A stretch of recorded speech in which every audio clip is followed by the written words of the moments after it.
Grealish good for Everton? And you think so, if you take him and Illiman and Jai. It's a good job that those two have been in such great form, because in the number 9 position, without wishing to be mean to Beto, they've got problems. Yeah, they've struggled. They've got a real lack of a quality number 9. Like you say, Grealish, outstanding since he's come in. He's very much, we know he keeps the ball, he just glides past players, his assist, obviously got his goal against Crystal Palace. And Njai has been such a standout. He's just, again, just the way he just glides past players. He's quite sort of slight, but very, very strong defensively. He'll get back and he'll win the ball back, and he's been a real standout. Dewsbury Hall as well, we don't always mention him. So the 3 behind the striker have been excellent, but yeah, Beto has struggled. Consistency, being clinical in front of goal, it sort of bounces off him now and again, and I know Barry's been in as well. David Moyes can't quite decide, I think, who's his best number 9, and both of them have really struggled, but Barry's a young man that's still learning and still evolving, so you can sort of understand that. But yeah, it's a big game again for Beto to just try and get that confidence, I suppose, back. On the flip side of that, Theo, I think we're all very interested to see how Randall Kolo Muani gets on in his first Tottenham start. Yeah, I mean, look, he wouldn't, the manager wouldn't put him in a situation if he didn't feel he's ready. So he's got the full back, and of course I understand that. But look, why not?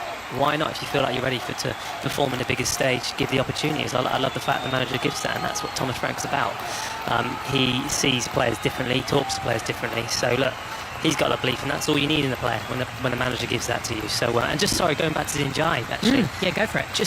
I think the interesting thing about this as well, he's operated a lot on the left-hand side and on the number 10, and he's kind of allowed Jack just to crack on the left-hand side, and he's got on with things on the right-hand side at times, and the balance, between that front line it worked. It surprised me how well he's done actually on that right-hand side when called upon. But yeah, so it's a big ask today. I think it's going to be an interesting game. It's quite hard to call this one, I'd say. Great stuff, Theo. Thank you very much. Have a good one later. Cool. And you guys take care. Top man. Bye-bye. Theo Walcott there with Danny Murphy and Kelly Cates. Match of the day tonight, 10:30 on BBC One. Let's see if we can go down to the tunnel at Molineux. Wolves, Burnley. What a win for Burnley late on. Charlie Slater's there. An incredible win for Burnley, and I have to keep my voice down slightly because I'm only stood just around the corner from where Scott Parker, I think, is speaking to either Sky Sports or our colleagues at Match of the Day at the moment. But I should point out, at the end of the game, now there weren't many Wolves fans left in the stadium, but particularly the ones that remained in the Sir Jack Hayward stand away to the right, and that's where a number of the more vociferous ones, the more vocal ones during the game sit. They were really not happy and beckoning the players, who at that point were around 20 yards or so away from them, and kind of taking their medicine, if you will. They were beckoning them to come towards them. And eventually, Jorgen Strand Larsen did, and he headed to the front, quickly joined by João Gomez, and then the rest of the teammates joined them as well. Now, from where I was at the back of the main stand, difficult exactly to see what was being said, but it looked like, certainly from the Wolves fans' viewpoint, to be quite an animated and angry exchange where they were giving their players a real piece of their mind and leaving nothing to uncertainty. And then they struck up into a chorus of "You're getting sacked in the morning," which was obviously aimed at the Wolves manager Vitor Pereira. So it's very divided here in the tunnel, very sombre from anyone to do with Wolves, but from a Burnley perspective, absolutely thrilled at the way that they won the game. And what a way to get your first away 3 points of the season in the Premier League for Scott Parker and Burnley. So Burnley are 5 points clear of the bottom 3. Wolves are bottom, 2 points from their 9 matches. Let's hear from Jorgen Strand Larsen speaking to Vicky Sparks. Football is football. It's why we love and hate this game, but right now we all hate it. It's not nice to be a Wolves player or a Wolves fan right now, and I'm really sorry to everyone out there trying to support us.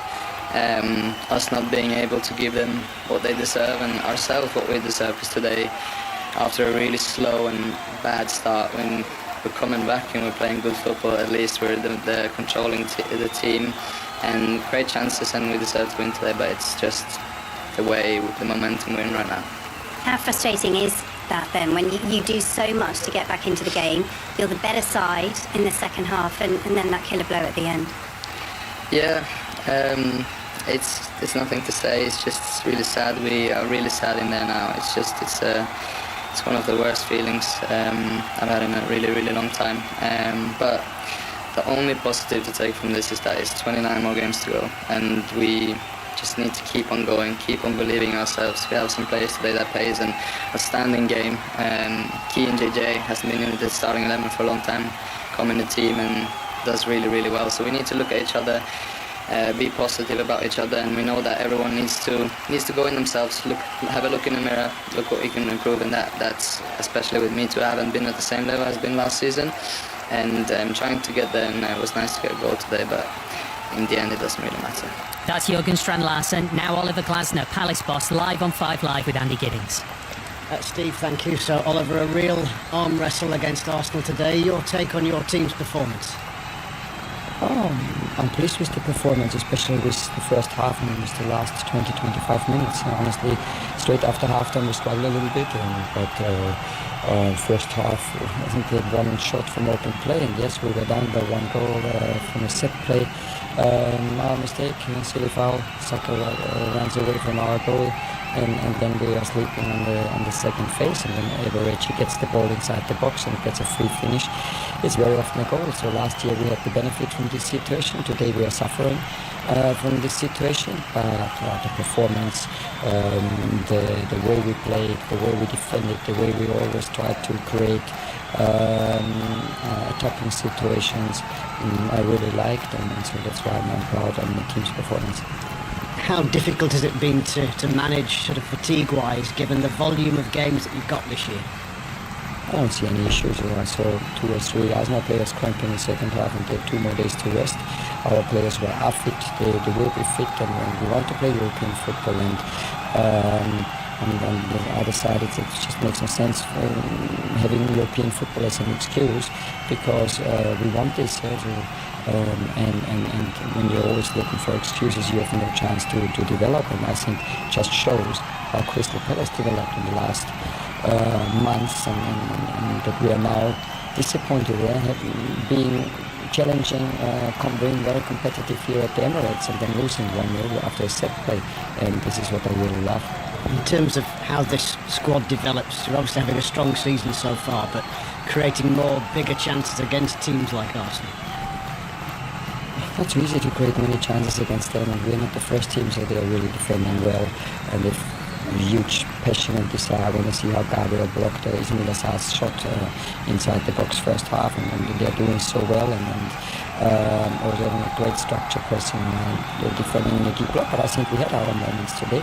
It was just in a few situations we found the pocket, but it took us too long to drive, and then the last ball behind the defenses where the players were free, we didn't find them. So again, I really like what I have seen today from our squad, and so yeah, still disappointing because we never like to lose, but on the other side, being that competitive here 3 days after European football, all good.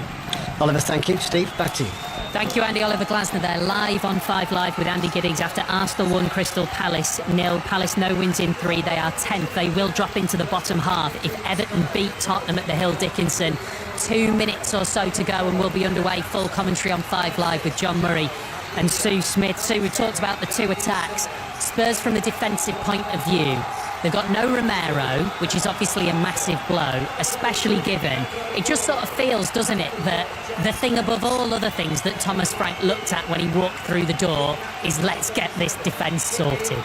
Yeah, absolutely. And, I think Danzo's come in and done a decent job for them. But, of course, Romero, just the quality that he provides on the ball, the way that he can just, pass from that centre-back position into the midfield. He can do the switches of play if he needs to. And just how aggressive he is off the ball. Just that real leader at the back, very good in the air. So, of course, you're going to miss somebody like that. And, yeah, I think that's probably been a little criticism that Thomas Frank's he's had of late, is playing Paulinho and Bentancur as those 2 holding midfielders. But you can see what he's trying to do. He's trying to get that solid structure, isn't he? Have those 2 in front of Van der Ven and a Romero when fit. And you've got that structure to then allow maybe the front 4 to go and play. It's just finished at Pittodrie. Aberdeen 1, Hibs 2 is a full-time score.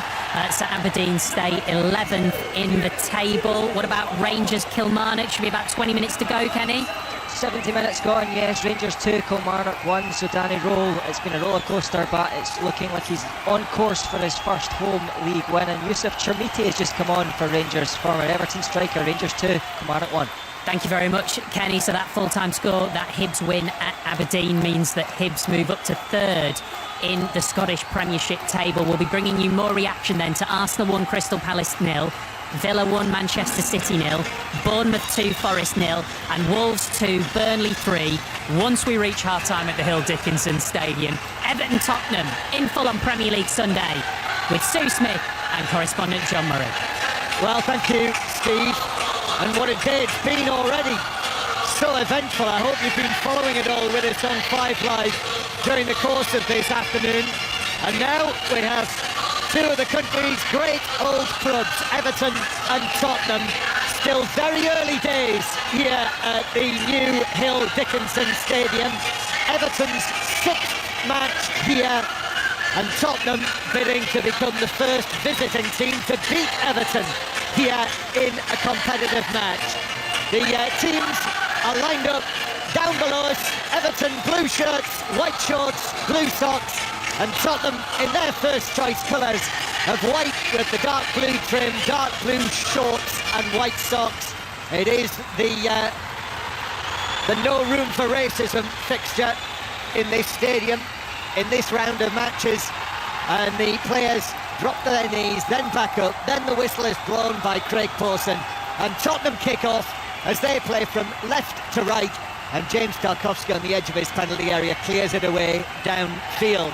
And it is my first experience here, Sue Smith, as we've been discussing, and with the sound system they have inside the new stadium, I have never heard the Z-Cars theme as loud as that. It was so loud, wasn't it? That was something else. It really was, so difficult to hear. And I think that's the atmosphere that obviously Everton want to try and portray and make it difficult for those away teams to come and play against them. Yeah, it really sent tingles down the spine as Pickford sends a long pass downfield, but it bounces all the way through to Vicario at the other end. Run you through the team news in full again, just in case you've just joined us. You might have been in one of the earlier matches, just got back into your car. Tottenham playing the ball again back to Vicario. And we'll run you through the teams once we get back from Kenny Crawford at Rangers. 72 minutes gone, Rangers 3, Kilmarnock 1, and it's something Everton fans didn't see much of. A goal from Yusuf Chermiti, picked it up 25 yards out, blasted it, and Eddie Beach cut a hand to it but couldn't keep it out. Rangers 1, Kilmarnock 3. Kilmarnock 1. He must have only just come on, Kenny. He's just on about 2 minutes, and that's exactly what he needed. He's had a lot of sticks since he joined. Well, there we are. So Rangers, it would seem quite possibly heading for their first win under Danny Rowe. Here, Everton 0, Tottenham 0, and here is Grealish for the first time. Grealish playing it down the left-hand side, and in comes across from the left, but it's cleared away by Danso. It was swung over by Mikalenko. Tottenham just struggling to get it away on the edge of the penalty area. Headed forward by Michael Keane, but then Simons is able to take it up. Although Bryant as well, strong against Simons. That was excellent, winning it back from Simons. Oh, they started really positively, Everton. We know that they can play through the thirds if they need to, but they've gone direct a couple of times and nearly got in with Mikalenko. Combined well with Jack Grealish, but maybe just overhit his cross. Grealish was the option. Yeah, Grealish is right out here. It's the classic. His heels are on the white line. Grealish on the left flank. Oh, that's a lovely reverse pass as well to Mikalenko. Already, you know, how long have we played? 2 minutes. Already a couple of touches, which suggests to me, Sue, that Grealish is very much at home here. He is, and they look to play to him at every opportunity. They try and create space for him. Now it's Ndiaye on the other side, Ndiaye with a cross. Oh, Beto! And then Grealish with a chance. It's blocked on the line. Still inside the penalty area, and that's sliced up and over the top by Dewsbury Hall. And Everton so close to taking the lead. Grealish arriving on that. Remember in the last match here, Grealish scored right at the end to win the match against Crystal Palace, and there I thought for all the world he was going to score an early goal in this one. Oh, so did I. It's really good play from Everton. We said Njai and Jack Grealish are going to be so key in this Everton side. And Njai does brilliant on the right-hand side, beats his man, gets the delivery to Beto. Beto misses it, falls to Grealish at the far post and can't quite get enough power and precision on that shot, and he managed to block it off the line. Yeah, with Pedro Porro, who was the Tottenham player in the 6-yard box. You know, he could have gone for a precision there, couldn't he, Grealish, but it came at him very quickly. He went for power and hoped that the power would take it into the net, but the calf, I think it was the right calf of Pedro Porro, was sturdy enough to keep it out. It was actually really good positioning, wasn't it, from Porro? He knew what was happening, he had his body open, so he knew where Jack Grealish was. So it is 0-0 after Grealish and his near thing. Everton with Pickford in goal. O'Brien, Tarkowski the captain, Keane and Mikolenko are the back four. Garner and Gay, then Njai, Dewsbury Hall and Grealish with Beto up front. And Tottenham, who are in possession at the moment, you can hear their supporters in their section. It's been all Everton so far in terms of the noise, but the Spurs supporters making themselves heard. Did their first trip here, of course, as well. Vicario in goal for Tottenham. Porro, Danso, Captain Van de Ven and Spence, Bentancur and Palhinha, then Kudus, Simons, Brennan Johnson and Kolo Muani, Randall Kolo Muani, who is starting so as the central striker in Monaco. You were telling me before the match he came on and played in that role, and so we'll see how he fares. Yeah, and I actually thought he did well when he came on. He held the ball up well, his movement was very good, and they'll be looking for more of that today. The likes of Tell, Richarlison haven't really done it. Oh, excellent from Bentancur. Bentancur into the box, drives it across, comes back to him, rattles around and it's cleared away. Cleared away by O'Brien in the end on the edge of the 6-yard box. Excellent play from Bentancur. Well, the early play in this match, it's very, very promising. Now we've seen something from Spurs for the first time. Everton have had all week to prepare for this match, whereas Tottenham have been to Monaco, to Monte Carlo and back. I'm not sure you could get too much of more of a contrast from the Côte d'Azur and Monte Carlo to here on the northwest coast of England, and we are right on the water here. We're in the west stand, so the Mersey, the River Mersey is behind us. I mean, it's a goal kick away, the waters of the Mersey, as the ball is fired forward for Tottenham. Takes a glance all the way through to Pickford, who's able to pick it up. And it is a stormy day as well. Glowering clouds above the stadium here, and you can see the rain clouds blowing into the stadium as Grealish is brought down 10 yards inside his own half. Grealish took it, but Pedro Porro was in with a challenge. He was late there as well, Porro. The ball had gone, and I'm not sure that referee Postman is going to take any action against Pedro Porro in terms of a yellow card, but that was late. Yeah, it was. I think he's just spoken to him, hasn't he? And that's what Jack Grealish does so well. He just uses his body, and Porro does come in late, catches him on the ankle, doesn't he? I think he is very fortunate to get away without a yellow card for that. Pickford, new contract now, just like James Tarkowski. Two important players for Everton who've signed new contracts this month, two of the most experienced, as Danso goes all the way back to Vicario in the goal down to our left. We're right up at the back of the stand here, but as has been discussed, the stands are so steep. It is an excellent viewing point. And here comes Jed Spence, one of the New England men, down the left-hand side, powering on, but O'Brien does well against him, turns and is able to put it out of play for a throw-in for Simons. It's going to be very interesting, I think, to see how this new front line for Tottenham works today. Kolo Muani is making his first start for Tottenham. 3 substitute appearances so far, but he's in the middle, and right now it is Johnson on the right, and Kudus is in more of a central area. Yeah, I think it's going to be quite fluid, John. If I'm honest, I think they will change around. I think they'll rotate, and certainly the pace that they've got will cause Everton's backline problems. They've not got the quickest centre-back pairing. Yes, they're good defenders, but, you know, on the turn. So I think they will float around. But yeah, at the moment, Brennan Johnson, he's certainly hugging the right-hand touchline. Yeah, so you've got Bentancur and Palhinha in the middle, and then forward of those two, it's Simons and Kudus, and Johnson very much on the right wing as the ball's played over the top now for Kudus to chase, but that'll bounce all the way through to Pickford. So I think it's interesting, and Tottenham fans I'm sure will be fascinated to see how this works out. And so Matthijs Tel, only a substitute today, and Richarlison as well. I wonder how he received that news, Richarlison, when he was told he wasn't going to be starting this match.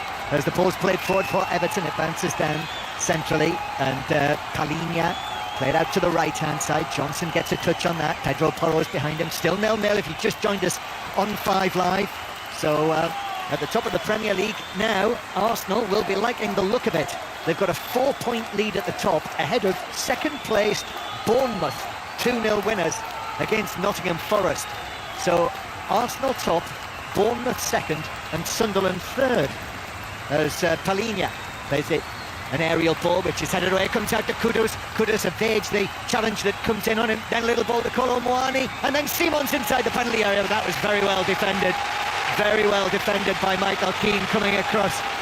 As BBC World Service listeners join us here to rainy, almost stormy Merseyside, where it's Everton 0, Tottenham 0, and an excellent piece of defensive play for you to talk about there, Sue Smith, from Michael Keane. Oh, it's absolutely brilliant. It's lovely play from Tottenham initially. It's a 1-2, and Michael Keane has to time it to perfection, and he does that. He manages to just get his foot around the ball and wins it so well. But yeah, I'm just looking at the Tottenham lineup in that forward areas, and it does look like Kudus is playing slightly inside with Johnson wide right. So that'll be interesting to see how that progresses as the game goes on. And the way that they've played so far, Jed Spencer's got some licence, hasn't he, on the left wing to push forward from there. And when he does, Van der Ven's stepping across into that area. So it's a very fluid Tottenham team lineup today. Yeah, it is, and Simmons is sort of floating in that number 10 role. So it is, and it's something slightly different, I think, to what we've seen. But we say Thomas Frank, that's what he can do. He can mix things up, change things tactically. I think about half of them are floating. So you're licensed to float. Everton 0, Tottenham 0, and Everton 5 matches so far here, competitive matches at the new stadium. Won 3, drawn 2. It's Everton's best start at home to a season for 9 years, and this morning it was 14th against 7th. But with the results as they are, Tottenham, if they can become the first visiting team to beat Everton in a competitive match here, Tottenham will be up to 3rd in the Premier League tonight. As a flaming arm there from Beto catches Pedro Porro, but he keeps his feet. That's in the Tottenham right back area. Comes back centrally. Now here's Garner, James Garner. Little ball to his right to Dewsbury Hall. Now here's Ndiaye on the right hand side, back to Dewsbury Hall. Left footed ball that bounces off Ndiaye, and that means that the Tottenham have got it back with Kolo Muani, and then they sweep forward, but in actual fact Tarkowski was able to step in, and then Dewsbury Hall, excellent play from him. Ndiaye on the right hand side. Iliman Ndiaye has got 2 Tottenham players on him, so he plays it behind to O'Brien, puts his foot on it, then gets the cross in. That's headed away by Van der Ven towards the centre circle. Everton again take charge of the situation. Little pass from Mikalenko out to Grealish, again hugging the left wing. Grealish against Porro, dummy to cross onto his left foot. Grealish with a cross, stretching a header away by Danzo. Excellent play, Grealish. He just does that so well, doesn't he? You think he's going to cross it with his right foot, and he cuts back onto his left. Good delivery towards the far post. Yeah, he had everyone fooled, I think, not just Pedro Porro. Really, the classic Jack Grealish swivel of the hips. Grealish on loan from Manchester City. Everton look to him, and here he is again, hair tied up at the back of his head.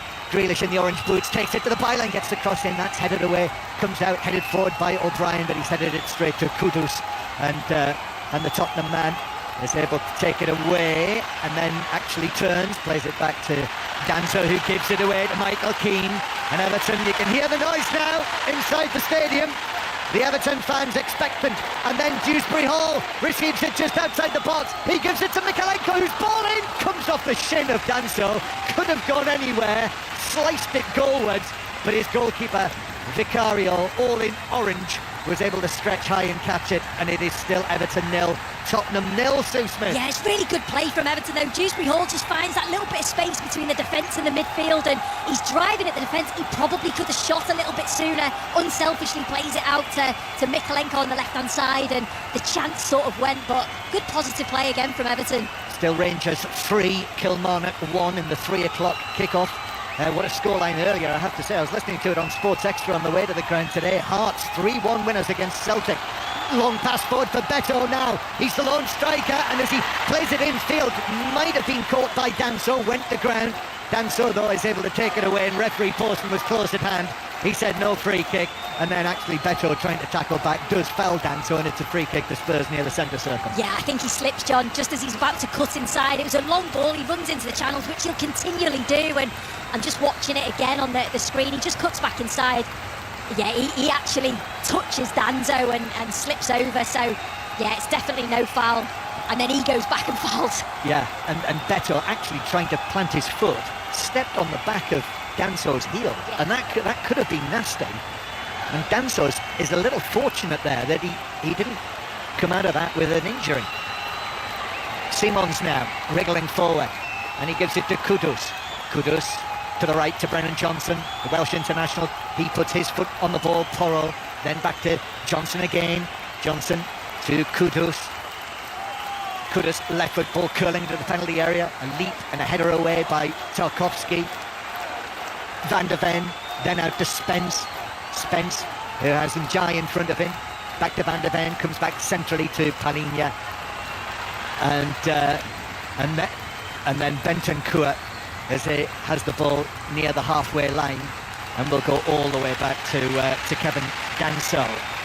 Another goal at Rangers, Kenny Crawford. Yeah, another goal which is currently being checked by VAR for a possible offside. If it does stand, it'll be Rangers 4, Kilmarnock 1. It was Belgian midfielder Nico Raskin who smashed into the bottom right-hand corner, set up incidentally by Mikey Moore, the 18-year-old Spurs loanee. We'll have to keep you posted on the outcome. At the moment it's 3-1, might be 4-1. Okay, back to you, Kenny, for that. Earlier, Aberdeen 1, Hibernian 2. As I say, Hearts 3, Celtic 1, so Hearts 8 points clear of Celtic at the top of the Premiership, and I'm sure that Robbie Savage and Chris Sutton certainly will want to hear your calls on that when the lines are open for 6:06. We're also keeping across Real Madrid, Barcelona, where Real Madrid are 2-1 up. Here's Grealish though for Everton. Grealish into the penalty area, puts his foot on the ball, still going, still great close control against Porro, then looks for Mikalenko, but Kudus does well actually, back in the defensive role, Kudus, then running it away, and in comes the challenge from Garner to put it out of play for a throw-in to Spurs, 0-0. Yeah, it's really good from Kudus, getting back and doing his defensive responsibilities. I think Jack Grealish there just maybe couldn't decide whether to cut in and hit it with his right foot or go on the outside, and maybe that extra touch allowed Kudus to come back, double up and win the ball for his team. Yeah, confirmation it is still Real Madrid 2, Barcelona 1. Bellingham has made one and scored one, as Tottenham bring the ball towards the halfway line. Next England squad is, it's nearly a fortnight away. It's a week on Friday when that'll be announced for England's final World Cup qualifiers. And Bellingham now back in the starting lineup and appears to be in form. So there's a decision to be made there, Sue. Yeah, there's just so many good players, isn't there, in that position? And Grealish, he's a long way down the list, but on the basis of, what I've heard and seen so far, and now seeing him in the flesh for the first time playing for Everton, he's a contender as Spurs give it away at the back, but Beto won't get there. Vicario out of his penalty area, and actually the offside flag is up. Vicario came flying out, diving header in the path of Beto. If they'd collided, that could have been serious there. Yeah. And then the late flag. Yeah, really brave goalkeeping though, wasn't it, from Vicario? Just watching it, he is definitely offside, but he was brilliant midweek, Vicario. Yep, 0-0 in the Champions League. Here's Kolo Muani, well tackled back by Tarkovsky, who, as he put the challenge in, collided with the turf and immediately felt his lower back, and he's still on his knees. He's flexing his back, and and they do not need Everton. An injury to Tarkowski. Of course, the news this week that Jared Branthwaite is going to have a lengthy spell out. He's needing an operation, isn't he, on the problem hamstring that he's got. It's a big loss, but Michael Keane has stepped up this season. Yeah, he's been excellent. I think as Tarkowski was just making the challenge, he seemed to just twist a little bit as he was sliding in on Moani. Right, he seems okay. It's going to be a corner then for Tottenham. Kudus plays it towards the back post. It's headed back across and netted in! And Tottenham have the lead! Van de Ven in the 6-yard box. It was headed across from the back post, and Van de Ven, just a few yards out, was able to nod it in for what is his 4th goal of the season for Tottenham. And it's Everton 0, Tottenham 1, and Everton's unbeaten record here and their new home is under threat. Well, we know that Tottenham are very good at set pieces, and this is another set piece, really well worked. It's a good delivery from Kudus on the left-hand side, an in-swinging corner to that far post. They win that header at the far post, and the first one to react is Van de Ven, and it's brilliant from him. Everton will be really disappointed. First of all, they don't win that header at the far post, and then they can't challenge Van de Ven. It's a good header, though, initially, wasn't it? And brilliant from Van de Ven. Yeah, it was Bentancur, wasn't it, at the back post? We're just seeing it again on our little screens here. So the delivery was good from Kudus, and then Bentancur made sure he got there. It was right at the back post, and Van de Ven, as I said, just a couple of yards out, left eye, headed it in. Everton 0, Tottenham 1. So that has had an effect, certainly, on the home stands here. Around about 52,000 people. The biggest crowd so far was for the Villa match. When Aston Villa came, 52,114. It will be something like that today. I mean, I can barely see a spare seat around the place, but the atmosphere has been quietened by Mickey van de Ven. Mickey van de Ven, who scored in their 3-0 win at West Ham, scored in Norway against Bodo Glimt in the Champions League.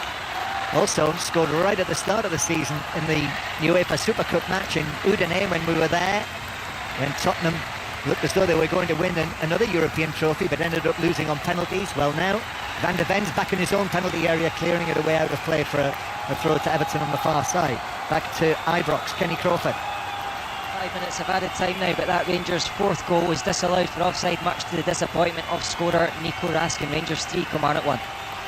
Thank you, Kenny. Be back with you when the final whistle goes. Just got a stoppage because Xavi Simons has gone down with a problem.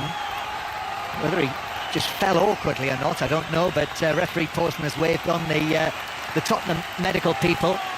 If you haven't heard, just to run you through the scores from earlier. So Bournemouth second after their 2-0 win at Nottingham Forest. The leaders Arsenal winning a tight match. You might have been listening to that earlier with John Akers and Joby McAnuff. Arsenal winning 1-0 against Crystal Palace, and Berichi Eza scoring against his former club. Aston Villa 1-0 winners against Manchester City. Pep Guardiola's 3rd Premier League defeat of the season, so Manchester City stay in 4th.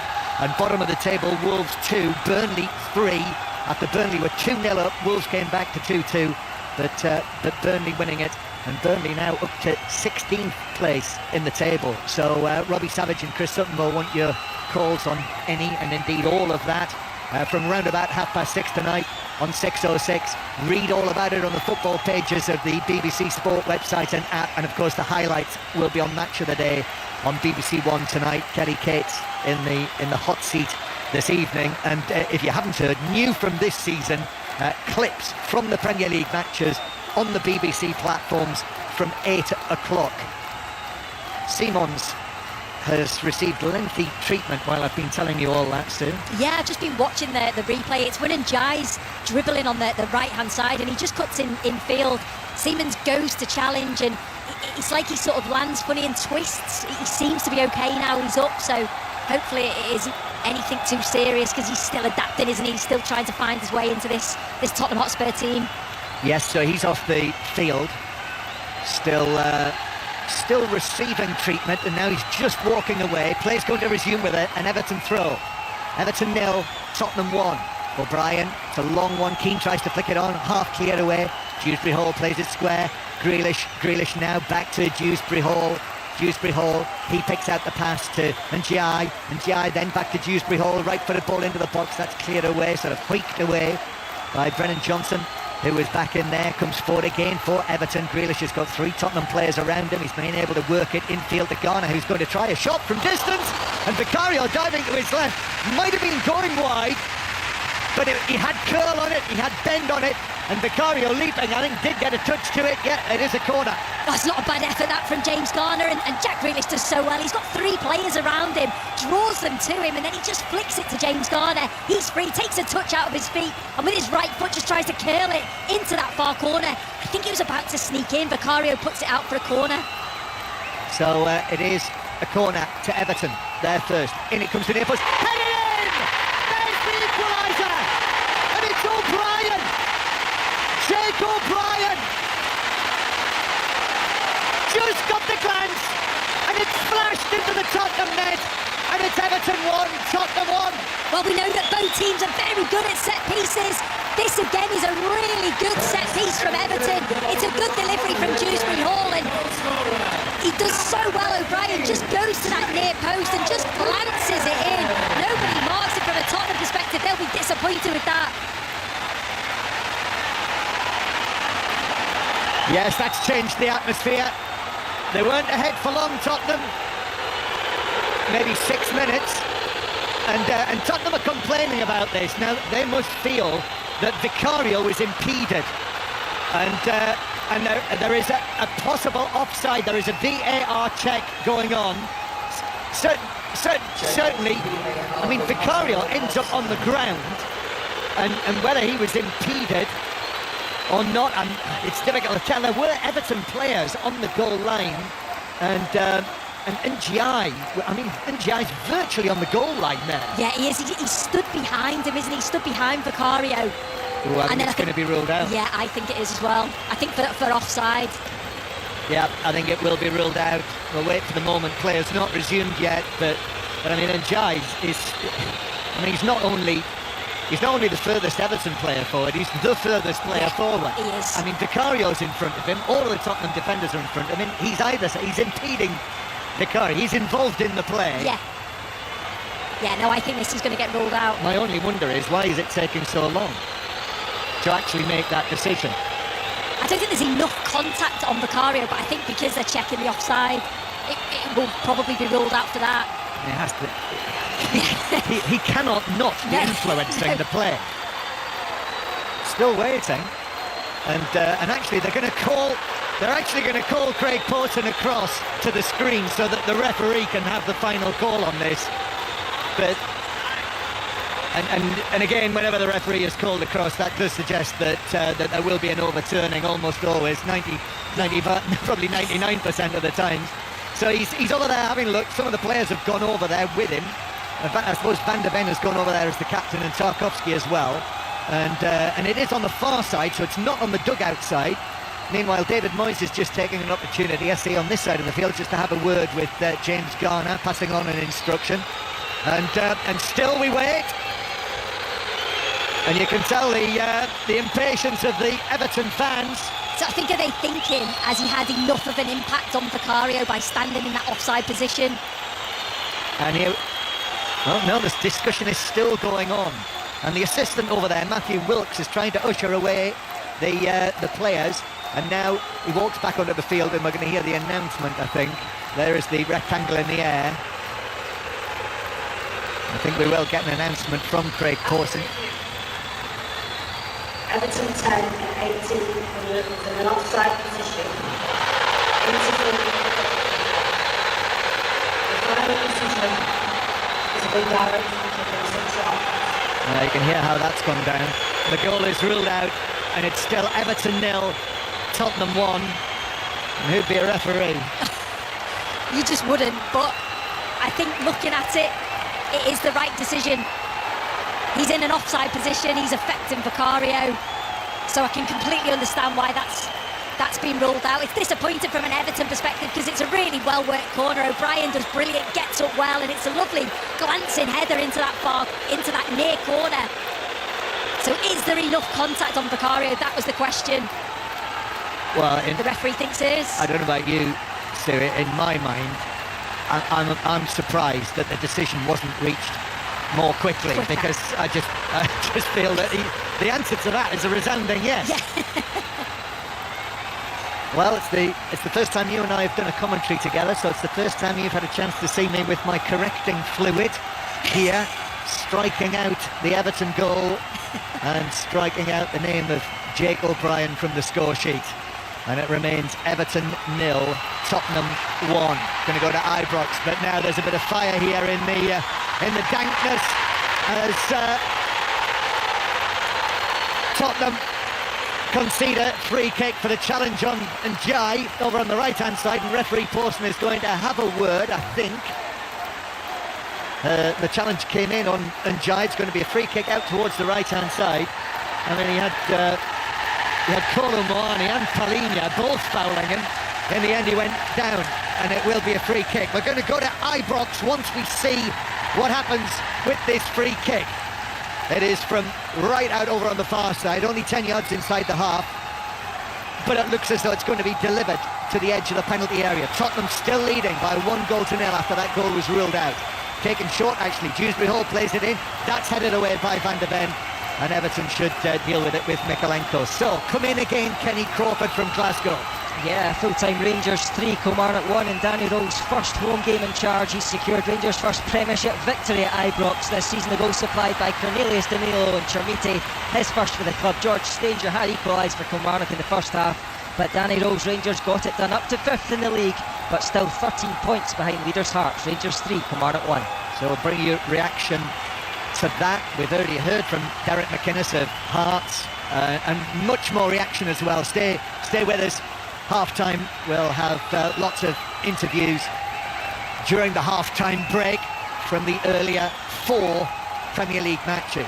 This is our 5th commentary match of the day, our 8th commentary match of this round of Premier League matches, as Pedro Porro plays the ball infield, then forward to Kudus, but Dewsbury Hall, Grealish is able to put the challenge in there and win it back, and then play it back into the Everton back line. Keane, long pass from deep inside his own half, flicks off Danso. The suggestion is that Njai was being fouled, but play continues, and Tottenham will pass it out from the back.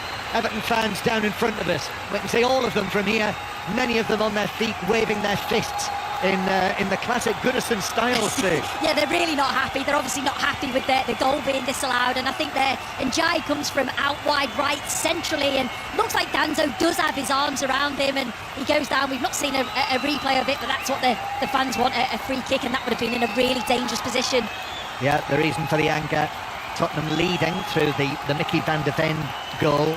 So that's 14 goals from corners that Tottenham have scored since the start of the last Premier League season, and only Arsenal have scored more than that. We're not too far away from the first North London derby of the season. It could be corner-tastic, couldn't it, between Tottenham and Arsenal. So Van de Ven scoring, well-worked corner. Kudus took it, headed back across by Bentancur, and then nodded in by Van de Ven. But the anger because that Everton, what they thought was the equaliser, was ruled out. Here's Johnson down the right, gets the ball in, but that's headed away by Michael Keane. Kudus is just going to allow it to run out of play. So for Tottenham, we'll have a throw, possibly a long throw.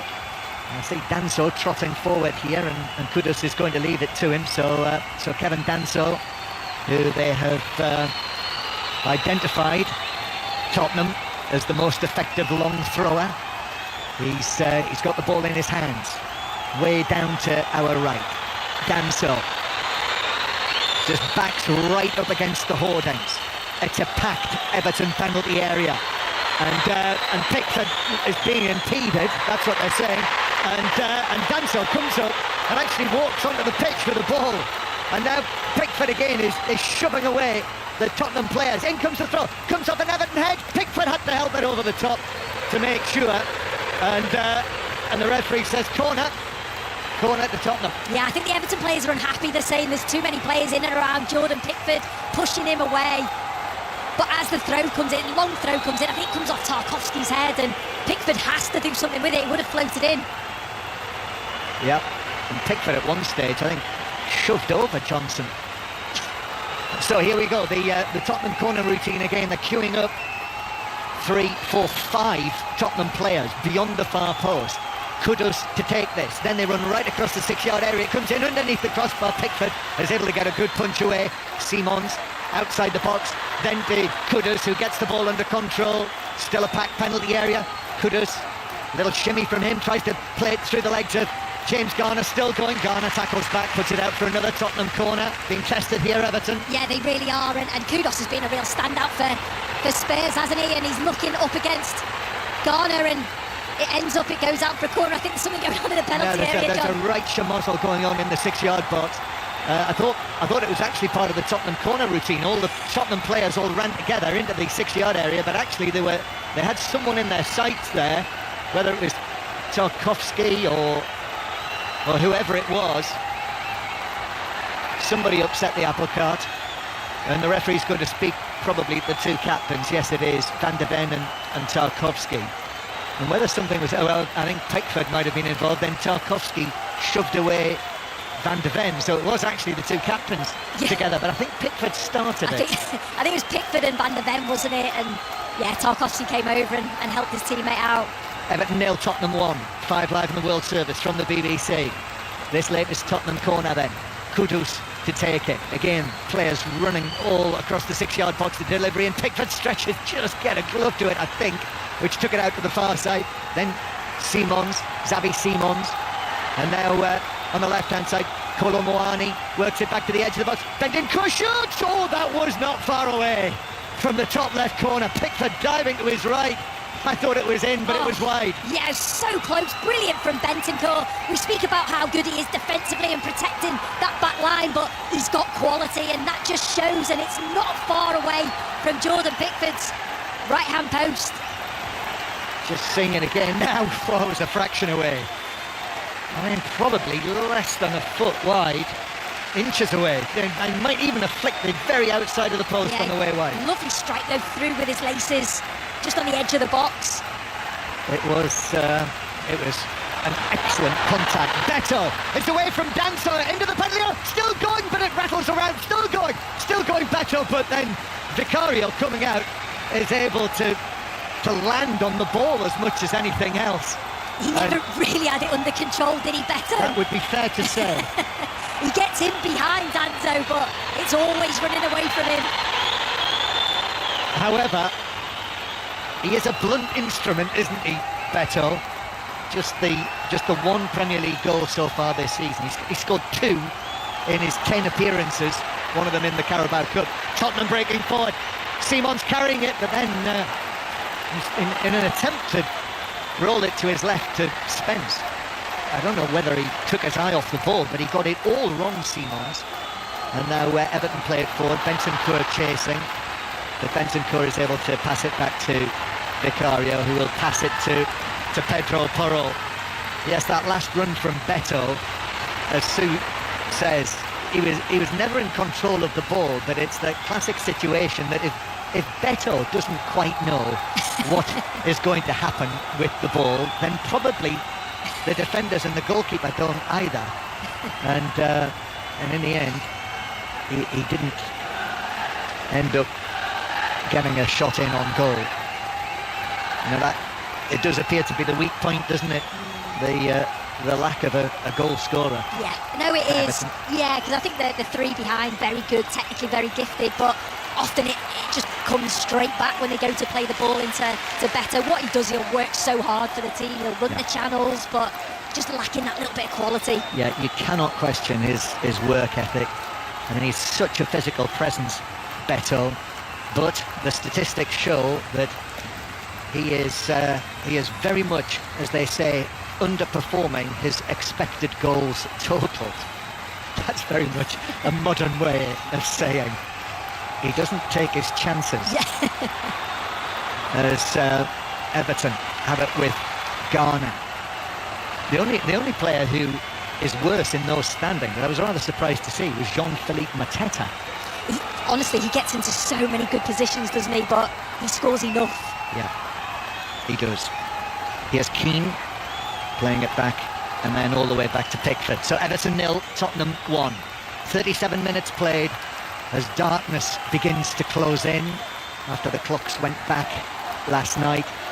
I heard them say this morning it would be dark at 5 o'clock, and they were not far wrong. So the brand new floodlights of the Hill Dickinson Stadium shining brightly down on Dewsbury Hall, who turns, plays it to Njai, low ball in. Oh, that was a decent looking ball, and it needed the slide from Van de Ven to put it behind for an Everton corner. Tottenham continue to lead 1-0. Yeah, really good play from Everton. Started from Tarkowski. It's a great ball into those midfield areas. Straight away it's out to Njai, and he tries to deliver it first time, but Van de Ven read the situation. We know he's got the pace to get back, and he does well for his team. Yeah, they're an effective three, aren't they? Njai, Dewsbury Hall and Grealish. And the corner from the right for Everton. Dewsbury Hall swings it in. Vicario comes. Actually, it was headed away well by Palinia. Back again to Dewsbury Hall. Dewsbury Hall just drops a shoulder and then plays it back into the centre circle. And now Mikalenko rolls it to Jack Grealish, and Grealish gets rid of it quickly this time to James Garner, still 25 yards out, curls it in, headed down and away. That was effectively defended by Jed Spence, and Tottenham do just fire it downfield, which gives possession back to Everton. Just over 5 minutes to go to half-time. Everton yet to lose here in their new stadium in a competitive match, but Tottenham 1-0 up, the team who came here with the best away record in the Premier League so far this season, and they're winning 1-0, and they scored from a corner. Dewsbury Hall again. Dewsbury Hall comes infield and gives it back out to the right hand side, and Dewsbury Hall makes a run into the box. Instead it goes back to O'Brien, who thought he'd equalised before it was ruled out, and Jai's ball in. Oh, excellent! Oh, and it takes a touch at the near post, which took it all the way through the 6-yard box. Absolutely vital touch, I think, from Van de Ven.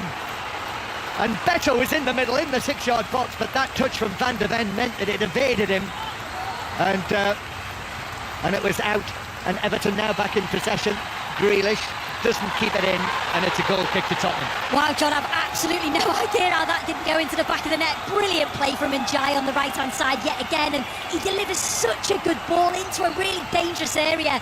Van de Ven had to get something on it. Beto was coming in at the far post, but again it's Njai, beats his man. It's a great delivery in, and just that little touch takes it past Beto. What a touch that was from Van de Ven, because he was facing his own goal. It was whipped in at pace.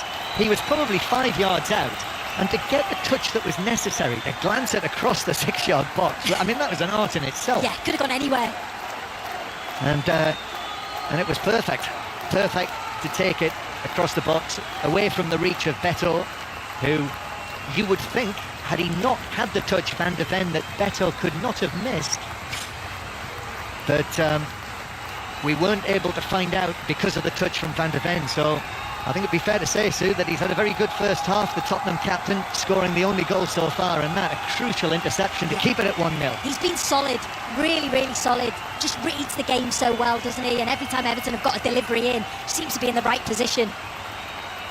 Yeah, entertaining it is. Just the one goal so far, and here's Njai again, Njai who's challenged by Simons, and Njai thought that was going to be given as a corner. So did the Everton fans, and referee Pawson, who I can tell you will be booed off at half-time, indicates that it is a goal kick. So Everton 0, Tottenham 1. At half-time, which is coming up very shortly, we'll hear more on Arsenal's win, Bournemouth's win, Aston Villa's win and Burnley's win. And Hearts, the big winners against Celtic in the 12 o'clock kickoff early on in the piece. Here's Jed Spence. Jed Spence gets it down and then tries to make ground down the left-hand side. The goal that Van de Ven scored, that is just the third goal that Everton have conceded here in the now 6 matches that they've played in all competitions. That's been one of the strengths. They are on the back foot now, though, with Tottenham. Bentancur, who came very close to making it 2-0, but he's given it away under pressure from Idrissa Gueye. Now Beto, but Tottenham are streaming back, and they've got everyone back in positions where they want them. So Everton start again from the halfway line. Keane plays it across to O'Brien, and then O'Brien rolls it across the surface of the pitch to Njai. Everton with the personnel that David Moyes has got. It is noticeable today that they really use the width of the pitch. Grealish right out on the left-hand side and Jai right out on the right-hand side. Yeah, they do, and often the fullbacks will go inverted. They don't always go around the outside. If the wingers go inside, they'll then go outside. So it's very well worked. Grealish again. In it goes to James Garner. Now Mikolenko, and the Ukrainian crosses it, and it bounces off Brennan Johnson, and then behind for another Everton corner with half-time just, 90 seconds plus added time away. Tottenham still in front through the headed goal, the close-range headed goal from Mickey van der Ven. So the corner to be taken from the left-hand side. This is the first one they've had from the left-hand side. So right-footed in swinger from Garner. Vicario comes with a stretch, got gloves to it, which deflected it across the box. Kolomuani kept it in. Now it's been won back by Njai, and Njai Kolomuani tackling back. The ball across is stabbed away to comparative safety by Brennan Johnson. Still though, Everton come again. Dewsbury Hall left-footed in, but all the way through beyond the far post, despite Grealish sliding after it for a goal kick, and it's still 1-0 to Tottenham. Yeah, Everton really pushing to get that equaliser again, and Jai does brilliant on the right-hand side. He's so strong for such a slight player, wins the ball back, gets something into the area, and then when it falls out to Dewsbury Hall, just overhits it. There was players at the far post, but goes over the top of them all. So 1-0 as half-time approaching. Mind you, since the start of last season, no team has lost as many Premier League matches when they've scored first than Tottenham. And indeed that's what happened in their last match against Aston Villa, when they were 1-0 up through the early goal from Bentancur last weekend, and Villa came back to win 2-1. Long pass forward from Tarkowski, headed away, comes out to Johnson, and there are 7 minutes of added time. I suppose we had the long VAR, and then Siemens had that lengthy spell of treatment, so 7 minutes of added time at the end of the first half. So there is every possibility that Everton have the time, certainly, to get themselves levelled, but not like that, as Mikolenko plays it through, and it bounces all the way behind for a goal kick. Despite the fact 7 minutes have been added on, still hundreds and hundreds of people have got up and headed down to the exits. There are some very enticing looking places on the interior of this stadium. It is beautifully done, I must say, with the red brick. You know, it is on the site of the former Bramley Moor dock, and they have kept that feel, you know, that dockyard feel with the red bricks on the inside and the outside. Here's Johnson now coming down the right-hand side. Johnson plays it back to Pedro Porro. Porro then forward to Johnson again. Johnson's low ball across, that's intercepted by a sliding Tarkowski. Comes back to Kudus, who gets it down, controls it, curls it into the back post. Headed away by O'Brien. Nodded square by Bentancur. Then Spence. Simons slips over, then he's challenged by Idrissa Gueye, and that's a foul, and it's a free kick to Tottenham and a set-piece chance for Tottenham in added time. Yeah, it's a good position as well, just wide on the left. They'll be looking to whip that ball in. It was a foul from Idrissa Gueye again. Just looking at Xavi Simons, he's been a little bit wasteful of the ball, hasn't he? He's worked hard and got back into positions, but maybe just not done as much with the ball as what maybe Spurs fans would like him to. Yep, so set-piece chance. It's just beyond the left corner of the Everton penalty area as Tottenham attack. Kudus has gone across there, with Pedro Porro as well. I think probably Porro, with it being the in-swinger with the right foot, but both options are there. Two-man Everton wall. 1-0 Tottenham lead, 5 live in the World Service from the BBC. And they're ready now with this free kick. Porro and Kudus look at one another. Kudus sort of has a false start, but Porro comes up. In fact, it will be Kudus who plays it. Took a deflection off the wall, it hit the wall, did its job, deflected it behind. And actually the player that it hit in the wall, Jack Grealish, just needed a moment there, but he's all right. He's He's thought about it. He's just rubbing the side of his head, but it'll be a corner to Tottenham. Yeah, and we thought it was going to be an in-swinger. It wasn't. It was Kudus with the outswinger. But yeah, the wall of Jack Grealish did well. So, corner. This will be the in-swinger from Pedro Porro. So, again, lots of movement inside the 6-yard box. Palhinha making a real nuisance of himself. In it comes into the 6-yard area, and it's headed up and over the top by Bentancur, who flung himself at it. He was twisting as he did so and could only head it over the top. Yeah, the movement of Tottenham Hotspur is really good from corners. They've got sort of 4 or 5 on that far post, and they then just flooded into different areas. Bentancur ended up at the far post and, yeah, just couldn't quite get it on target. Former England international Sue Smith alongside me here at the Hill Dickinson Stadium, where I think the rain has eased. It was swirling into the stadium. The River Mersey just behind us, and the grey choppy waters they were. Here is Johnson into the penalty area, still going Johnson, defenders all around him, and then Michael Keane I think got the final touch as he tried to pull it across, and that's behind another Tottenham corner. And Everton, they're going to have to stand up strong from these Tottenham corners right up until the half-time whistle. Yeah, Brennan Johnson's not really had much chance to have a run at Mykolenko, and you can see there he's got the pace to get by him. Jack Grealish did well. Michael Keane came across and helped out. Yeah, been on the bench the last 3 Tottenham matches, Brennan Johnson, but back in the starting lineup for this one with this new look front line. So corner then, Kudus left-footed from the right-hand side, again towards the back post, where Kolo Muani jumps for it with Keane and O'Brien. Final touch was off one of the 2 Everton men behind. It's another corner. I make it, this is number 6 for Spurs in the first half. Yeah, they're clearly looking for that far post area. That must be something that they've worked on that they think is a weakness of Everton's, to the far post to head it back across goal. They've done that numerous occasions. So again, Porro, this time from the other side, the left-hand side. Once more, same routine. 4 Tottenham players beyond the far post, then run towards the near post. In it comes Pickford. It's in!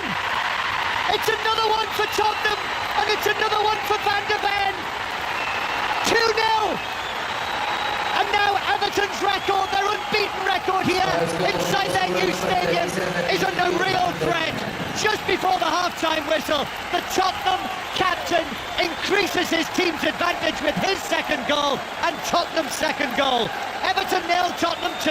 Well, what a half Van de Ven's had. He's been brilliant defensively, and he scored 2 goals for his side. And Tottenham have been so good at set pieces. They look so well organised. The delivery's been excellent. There's 4 or 5 players at that far post, and they just run to different areas. Van de Ven goes to there. He's sort of just in front of Pickford, centre of the goal, pushes off Pickford, gets up above Tarkowski, and it's a lovely header into that far corner. Well, that's a classic central defenders goal-scoring header in the opposition penalty area. You know, so strong against Pickford, who was trying to couldn't deal with him. No. And the delivery as well from Porro. Oh, it's absolutely pinpoint, isn't it? But he's got Tarkowski and Michael Keane, but he manages to get up above them all, and yeah, it's a fantastic header. Yeah, you've got to pay tribute to Tottenham's work. So 2 goals from corners, both scored by Van de Ven. And the way that they play it is Van de Ven at the other end now gets another crucial touch as a long pass is played forward by Everton to just get a little glance on it back to his goalkeeper Vicario. That was excellent play as well. But those disruptors, Sue, the Tottenham players from the corner, of course, mayhem. Yeah, it does, and because you don't know where they're going. They're starting at the back post, but they're all running in different directions, and it's difficult. You can see both Tarkowski and Michael Keane are trying to keep an eye on where they're going, and it then obviously leaves 3 headers. So make that 15 goals scored from corners by Tottenham since the start of last season, and they're closing in on Arsenal's 21. I presume they didn't score from a corner today, Arsenal, as scored the goal. Vicario. So Everton now facing the possibility of defeat here for the first time in a league or a cup match at the Hill Dickinson Stadium. Still half to go, but that was a big moment when the goal was ruled out, the O'Brien goal that looked like the equaliser as Porro wins as Tottenham win a free kick 15 yards inside the Everton half. But I would say it again, I feel it was the right decision. Yeah, I think it was, and you can understand the fans' frustration. I think the fact that it took so long to come to the decision, but he was offside and he was affecting Vicario. I think it was both Grealish and Njai, mainly Njai, wasn't it? It was literally still on the line. So yeah, you can understand, but it's a big turning point in the game. Yeah, we've had the 7 minutes of added time. I guess that Craig Pawson will be adding a little more on. Remember, when the announcement, it is always a minimum of however minutes added on. So Tottenham, their supporters in great voice, take the free kick, and actually it's passed forward to Johnson, but the whistle goes just as Tottenham were breaking through, and Jed Spencer's saying to Craig Pawson, how can you blow the whistle there? And I guess Craig Pawson's, and in fact the Tottenham players are going over Van de Ven, and they're asking the question, the captain's asking the question, why did you blow the whistle then? But I mean, Craig Pawson's answer will be, because the time was up. But usually you would allow play to continue. I can totally understand the Tottenham's frustration there. They were through on goal. Well, here's the start of the chorus of boos from the Everton supporters for the referee, Craig Pawson. But what a half for Tottenham. Came here to Merseyside with the best away record in the Premier League so far this season, and they are very much continuing that. 2 goals from Mickey van de Ven, both from corners. Everton 0, Tottenham 2 at half-time. And nobody fancies defending a set piece. We'll have second half commentary then from the Hill Dickinson on the way between now and then. By the way, lines open for 606 08085 909 693. We've got loads of reaction, so we will whack through as much as we possibly can. Mikel Arteta after Arsenal won Crystal Palace 0. Pep Guardiola and Matty Cash after Cash scored the only goal. Villa beat City by a goal to 0. Anthony Iraola, Bournemouth up to second in the Premier League after beating Nottingham Forest. Vitor Pereira after some Wolves fans called for him to be sacked to their bottom of the league, still lost 3-2 at home to Burnley. Brendan Rodgers after his Celtic side lost at Hearts, who are 8 points clear at the top. And if we're lucky, a bit of Danny Roll after his first game as Rangers manager at Ibrox finished in a 3-1 win over Kilmarnock. All of that to come between now and second half commentary of Everton 0, Tottenham 2 after the news with Nick Hatfield. The voice of the UK. This is BBC Radio 5 Live. The Justice Secretary David Lammy says a sex offender who was mistakenly released from prison will be deported this week. Harish Kibatu, a migrant from Ethiopia, was found this morning in North London after a tip-off by a member of the public. Police have been searching for him for 2 days. Mr. Lammy says there'll be an inquiry into exactly what went wrong. The number one priority is that the public are safe, and certainly that foreign nationals that commit offences who should not be in the country are absolutely deported back to where they are from, and that is what should have taken place in this regard. And that's why it's been important for me to suspend the particular officer involved pending that full investigation, and to ensure that the checks are there in Chelmsford and in the system to reassure the public over the coming days. Elsewhere, and 2 men have been arrested by French police over the theft of crown jewels from the Louvre Museum in Paris. Israel says teams from the Red Cross in Egypt have been allowed to search for the remains of hostages in Gaza beyond the area its military controls. And the US Trade Secretary Scott Bessent says they've agreed the framework for a potential trade deal with China. President Trump will meet the Chinese leader Xi Jinping next week. It's all lights to the lights and fence to the floor. On 5 Live, Max Verstappen takes the win of the United States Grand Prix. We need to be perfect till the end of the season to have a chance, but we will try. 5 races to go, 2 sprint races. The fight is on as we head straight to Mexico tonight at 8 On 5 Live and BBC Sounds. And download the Checkered Flag podcast for interviews, reaction and analysis. This is 5 Live Sports with Steve Crossman. Listen on BBC Sounds. Everton 0, Tottenham 2, second half commentary on the way. Arsenal are 4 points clear at the top of the Premier League. They beat Crystal Palace this afternoon 1-0. Eberechi Eze scored the goal. Of course he did. Here's Mikel Arteta with Andy Giddings. Well, first of all, 1-0 to the Arsenal. How proud of you, the team's resolve and performance today? Very big result. I just mentioned to the boys, for me it's one of the biggest victories this season. I knew about the difficulty of it. We come from a lot of games every 3 days. And a Palace team that, in my opinion, has been one of the best this season in the league. So difficult to generate chances against them, the level of organisation and how we interpret and cancel the spaces and shift and defend with a lot of intensity is remarkable. So big credit to Oliver for doing that. And then the threat. Every time you lose the ball, they are on you and they attack from the opposite side with a lot of threat. They have focal point on Mateta. You want to press them, they go long, and then the second ball is just a lottery. So I know that we have beaten a team that is very difficult to beat, and especially to gain a clean sheet, because we are the first team that has done that this Premier League. So I'm very happy. Eze to get the winning goal, who perhaps could have predicted that. First Premier League goal, what will that do for him and his confidence and kind of setting his stall out here at Arsenal? Well, very happy for Ebbs, obviously. It was a very special game against his former club. I know how he feels about the club and what it meant to him. So he scored a goal that gave us a win, and what a goal as well. Mikel Arteta with Andy Giddings. Unai Emery marked 3 years as Aston Villa boss with a 1-0 win over Manchester City, their 4th victory in a row. Matty Cash scored the winner. A nice strike, yeah, I haven't seen it back, but something we worked on yesterday in training. Not exactly me to hit it. It was a special, but not for me. But yeah, on the edge of the box, I sort of try and get in them positions and make good contact, and yeah, hit across it, and obviously sent the goalie. There's a lot of bodies and stuff, but it's difficult for him, so happy. Was it one of those where you have them, don't you, where you knew as soon as you hit it? Yeah, I've had a few of them in the last, this season, to be fair. I've scored 4 this season with club and country, so on the edge of the box, I like shooting, I like making good contact with it, and that's what I try to do in training, work on hitting it nice and sweet, and left foot, right foot, it was nice. Matty Cash with Match of the Day's Guy Mowbray. City dropped to 5th after that defeat. Here's Pep Guardiola. We played really good. First half we started impressive, and we had the chances, the 2 chances for the last pass, for the last cross, for the last movement. That is what we really missed.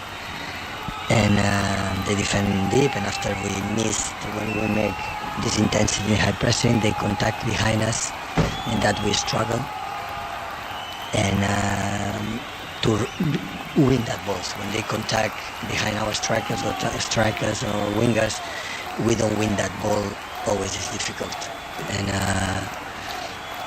because in that ball you defend deep, and they have that momentum, score a goal. In the second half, we just a little bit, we were much incredible, much better. There's going to be a lot of talk about the league table, the fact that you're 6 points off of top. What does that mean to you? I was 8 or 9 a few months ago. So, yeah, I would prefer to be there, but yeah, unfortunately we could not do it there, but now it's the next one. So we are in we're in November, right? So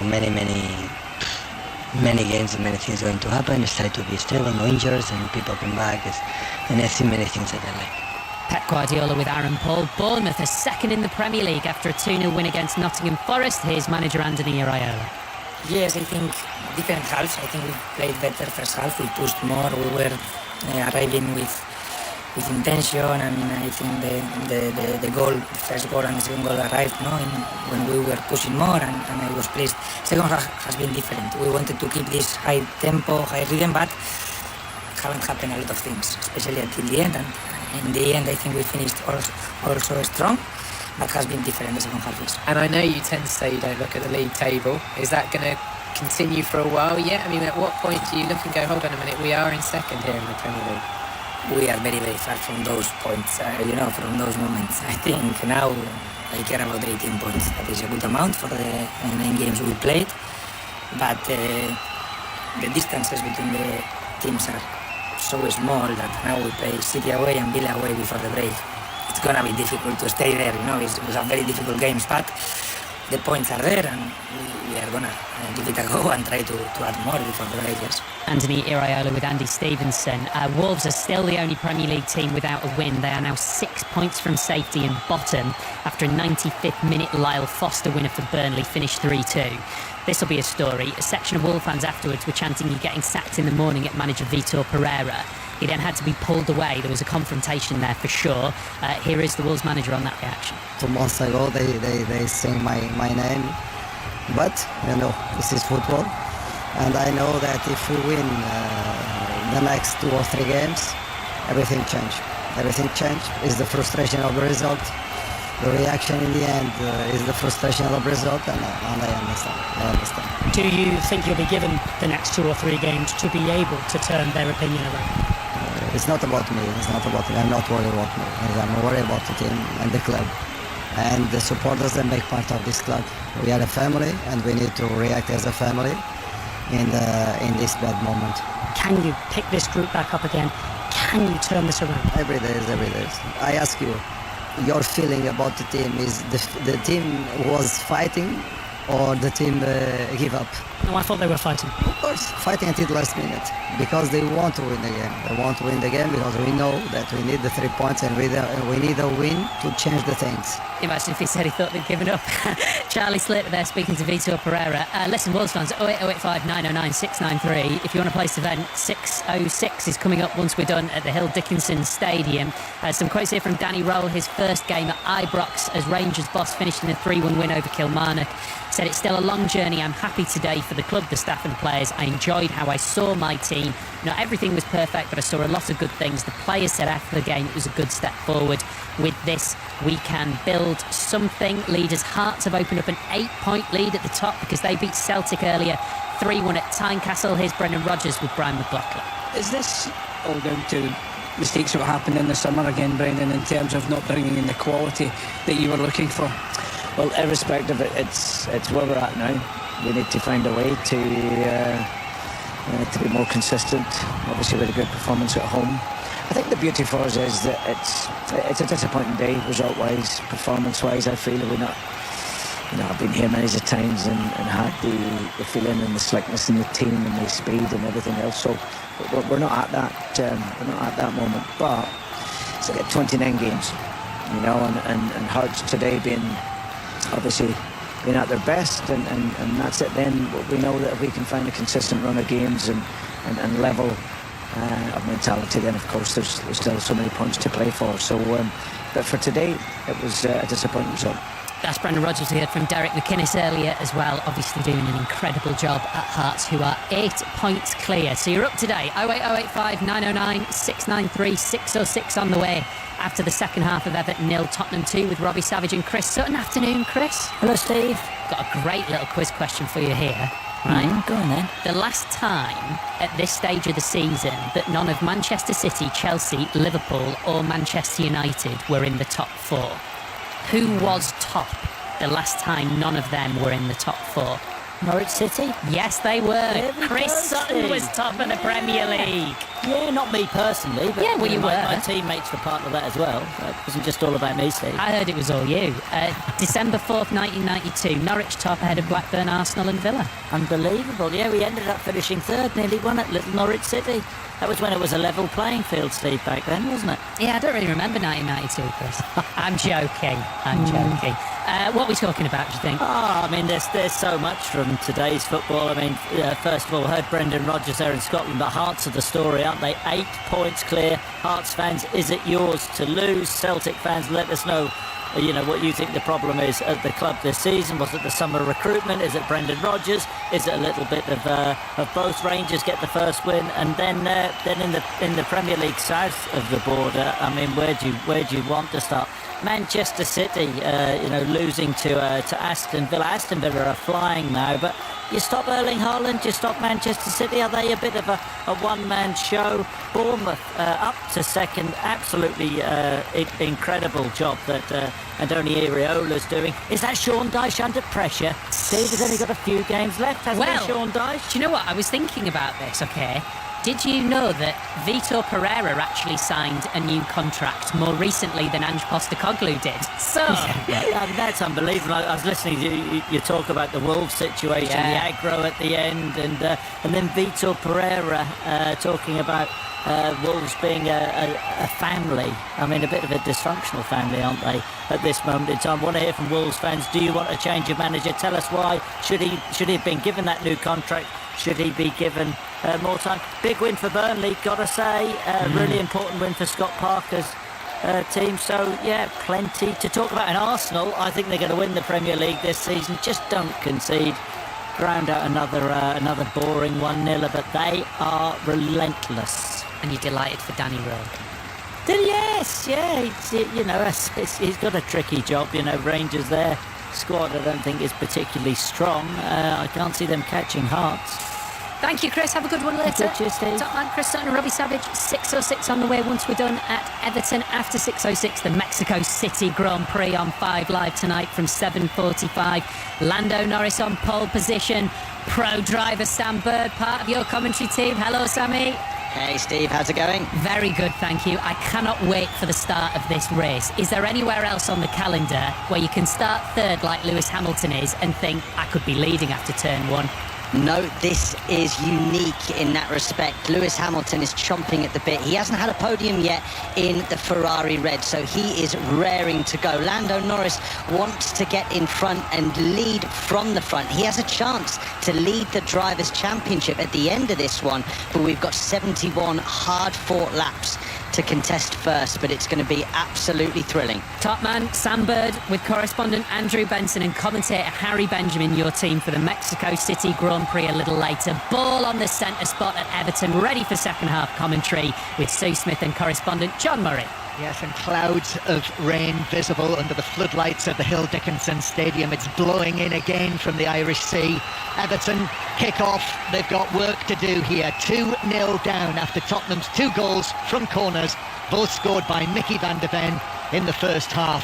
And no changes at the break, with Tottenham coming forward, but Everton winning it back. O'Brien, who had that goal ruled out, would have made it 1-1. Was the right decision, though. And Jai now down the right, but his cross, he's absolutely skied it over the top of the crossbar and behind. So Everton, as they started with Pickford in goal, O'Brien, Tarkowski, Keane and Nikolenko, Garner and Gay, then Ndiaye, Dewsbury Hall, Grealish and Beto, and Tottenham with Vicario, Pedro Porro, Danso, Van de Ven and Spence, Bentancur and Palhinha, and then that fluid front four of Johnson, Kudus, Simons and Kolo Muani starting for Spurs for the first time. But it's the central defender and Tottenham's corners that have caused the damage and caused the mayhem, Sue Smith. Yeah, it's certainly been a story of set pieces, hasn't it? Great delivery, and Van de Ven's been outstanding in the air. I think David Moyes will be disappointed. He prides himself on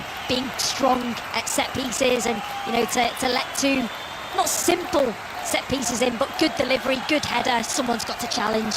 But they're just so difficult to cope with. Yeah. And as you say, the story of the set pieces, we've had another chance, haven't we, to watch the Everton goal that was ruled out. Still feel right decision. Yeah, it is, and it's offside, isn't it? I think, we were looking at it going, well, if it's a foul, it wouldn't be a foul, but the fact that he's on the goal line, and it's bound to affect Vicario in Jai's position. As Paul's fired by Tarkowski out to Grealish, gave him no chance. He had to stretch for it, tried to head it back into his own half, only succeeded in conceding a throw-in. From inside the opposition half, he's conceded the throw-in with the header for Tottenham, halfway inside his own half. And, you can hear the atmosphere, or shall I say, the lack of atmosphere.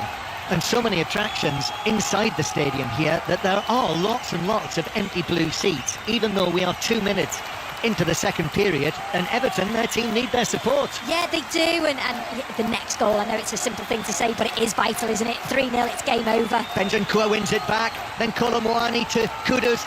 Everton are stretched here. Simons, Johnson fires it low in the cross, but straight at Garner, who was able to cut it out, and the ball is cleared away by Pickford. And now Everton might have a chance with Idrissa Gueye. And Jai's onto it on the stretch. He's got 2 Tottenham players with him, 3 now as Spence forces him to turn, and then he plays it infield. Idrissa Gueye plays it square now to Dewsbury Hall, then out to Grealish. Grealish trying to get it onto his right foot, back to Dewsbury Hall on the edge of the area. The challenge comes in on him from Palhinha, just took it away from him. Here's Grealish again, another chance, low ball across, Danso ricochets, Dewsbury Hall could be in there, shouts for a penalty, but Tottenham clear it, but only back to Grealish, ball still in play. I think it was the right decision by referee Pawson. Dewsbury Hall went down, ball into the far post, a flick from Ndiaye at the back post on the edge of the 6-yard box, just wide. Yeah, you're right, John. I don't think it was a penalty. I'm just watching the replay from the Ndiaye flick. It's really creative from him. It's a little bit behind him. All he can do is just backheel it. It comes into the far post. Yeah, I'm just watching now. They wanted a foul, Dewsbury Hall and Danso. It's not. It's just a coming together. Danso actually, I think, wins the ball. But you just feel Everton, they just need to move the ball a little bit quicker in that final third. They're allowing Tottenham to get back and get numbers back and get back into shape. In fact, if anything, it was a foul, I think, by Dewsbury Hall on Danso. The other way, yeah. Yeah. So if they are looked at it, which obviously they will do, they have supported referee Craig Pawson. So 2-0 to Tottenham. 5 Live and the World Service as well with us here in the new home of Everton Football Club after, well, all of those scores and scores of years. 133 years Everton played at Goodison Park, and now the opening months of this wonderful venue it is. Here's Njai trying to find a way through to the edge of the box, but Danso is able to get a touch, and then it's cleared away downfield by Pedro Porro. The rain continues to sweep in over the tops of the futuristic roof that they have on this stadium. It is a stadium unlike any other, and as the estate agents would say, they have sympathetically restored the whole Bramley Moor dock area. Here is Grealish now, down the left, plays it infield towards Dewsbury Hall. Dewsbury Hall tried to flick it back out to Grealish, but that didn't work. And Tottenham, they're a very effective pair, Palhinha and Bentancur. Bentancur gets forward, but generally Palhinha is the one who stays back, as Jed Spence now again operating at left back and only goes so far down the left. Idrissa Gueye was able to win it back, and Jai, I mean, obviously Everton have got to get back in the game and score as quickly as possible. That's what they need. They need a strong start to the second half. Then it is out from Mykolenko to Grealish. Again, right over there on the left wing as Everton attack. And then back to Grealish, who plays it square to O'Brien. O'Brien curls it in, a stretching header away by Danso, and he's found a teammate in Kudus on the edge of his own box, but Kudus has just given it back to Everton again. Thomas Frank won't be happy about that, and indeed, as I look down there, he steps forward very quickly into the relatively small technical areas here at the new stadium, right to the edge of it, claps his hands, the Tottenham head coach. Ball played into the area, but Danso's able to step across. Yeah, it's really sloppy in possession from Tottenham there. Everton had good possession of the ball, and they end up losing it, and Tottenham, kudos, he had options, he had players running forward, and just give it straight back to Everton, who then came on the attack again. Ball out for a throw into Tottenham on the edge of their own penalty area. Level with the edge of their own box. Pedro Porro to take this throw towards the halfway line. Mykolenko heads it forward. Bentancur is challenged by Beto, and Beto does well. He's able to win it back. Grealish drifts away and then drags it back. He's up against Johnson, and then Porro comes. He beats him as well. Grealish doesn't get the ball into the penalty area, but keeps possession, then plays it back. James Garner, that's dangerous looking. Whipped cross into the box, but in the end it was over the heads of both Dewsbury Hall and Beto, and Vicario caught it. Yeah, it's whipped in with so much pace, and both Beto and Dewsbury Hall had both made a similar run to the far post. Nobody run across the goalkeeper to make it difficult for him. Tottenham just can't get out at the moment. No. And again, it's played up towards the halfway line, ricochets around. Might have a chance to do that now with Kudus.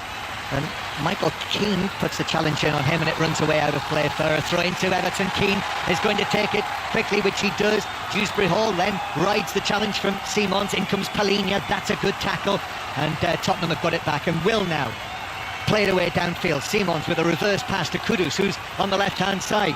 Kolo Muani is telling him where he wants it, but he can't deliver the pass, and Everton have got it back again halfway inside their own half. So Everton 0, Tottenham 2. I think that rain is increasing in intensity. It is a very wet afternoon here. It feels like winter has arrived. Clocks went back. Now here we are in the darkness. But Everton crossing the halfway line with O'Brien. Then Idrissa Gueye into the centre circle. Already 8 minutes played in the second half. And it's helped out to Grealish again. Grealish with two Tottenham players on him, Johnson and Pedro Porro together. And Grealish eventually gives it back to Mykolenko, and then to Keane, and Keane swirls the pass out to this right-hand side where Njai, he's got two Tottenham players on him. Back to O'Brien, his cross in, that's headed away by Porro. Comes out to Keane, who gets the ball under control. Gives it back to Dewsbury Hall. His cross towards the back post, that's headed away again for Tottenham. Now Njai turns, sets off into the penalty area, and then gets the cross over to the back post. Overhead kick! Oh, what a save by Vicario! Beto in the middle, must have been sure he would score with that overhead kick, and somehow Vicario kept it out on the line. A sprawling stop that denied Everton a goal, and it's still 2-0 Tottenham. Oh, this is outstanding. What a save it is from Vicario. Again, it's brilliant play on the right-hand side. The delivery comes in, and it's behind Beto. He has to overhead kick it. You think it's going to go in the back of the net, and Vicario comes from somewhere to claw it off the line. It's outstanding from him. It's a kind of star jump save, wasn't it? After Beto is slightly behind him, played it down, bounced into the ground, and just a reaction save on the line, all arms and legs. Yeah, great reaction. I think it sort of hits Beto's shin, doesn't it? But yeah, just throws out that left arm. Superb from Vicario. Seemed a certain goal, didn't it? When Beto made contact with it, but the goalkeeper did the job after the saves that he made in Monaco. Yeah, I think he thought Everton were going to come out with a real intensity, committing players forward, but it is leaving space for Spurs on the counter. And here they come now, down the right-hand side, Johnson with the cross, but there's only Kolo Muani in the middle, and he was nowhere near the path of the cross, as Spence forces the throw in off O'Brien, who was challenging him. Everton 0, Tottenham 2. For 5 Live listeners, the lines are open for 606. We heard from both of them at half-time, Robbie Savage and Chris Sutton together. So 08 085 909 693, and calls are free from mobiles and landlines on that number, 08 085 909 693, if you're on your way back from one of the earlier matches, or indeed already back. Throw in for Tottenham. Danso to take this, so it's the long throw again, the long throw routine, this time from the left-hand side. Again, Pickford is being crowded. Here he comes, Danso. It's a loopy one, this, to the near post. It's missed, actually, by Njai, but cleared away by Beto, who is behind him, and the ball bounces out of play for a throw-in to Tottenham nearer the halfway line. 2-0 it is. We've talked about the steeply banked stands. I'm just watching one Everton fan who's puffing a bit as he gets up towards the third back row and is making his way to his seat there. Good test, isn't it? You certainly get your steps in, Get your steps in and get the old cardio going. Back with Vicario, passes it out to Van de Ven. And a long pass from Van de Ven, who's done a hat-trick, we should point out. Long pass up to Kolo Muani, who committed a foul. Ironic cheers from the Everton supporters. Tarkowski taps it to Keane. Jordan Pickford comes out. I suppose it'll be a discussion, won't it, whether Pickford should have been stronger against Van de Ven in the conceding of the second goal. I think he should. We watched it again at half-time, didn't we? And yeah, he's got to come out and punch that. He just gets a little tiny nudge off Van de Ven, which I think puts him off. But yeah, he's got to be better. He'll know that as well. Not easy, though, in that crowded, packed penalty area. Situations like that, but it will be said after coming back. We spoke to him during the World Cup qualifiers.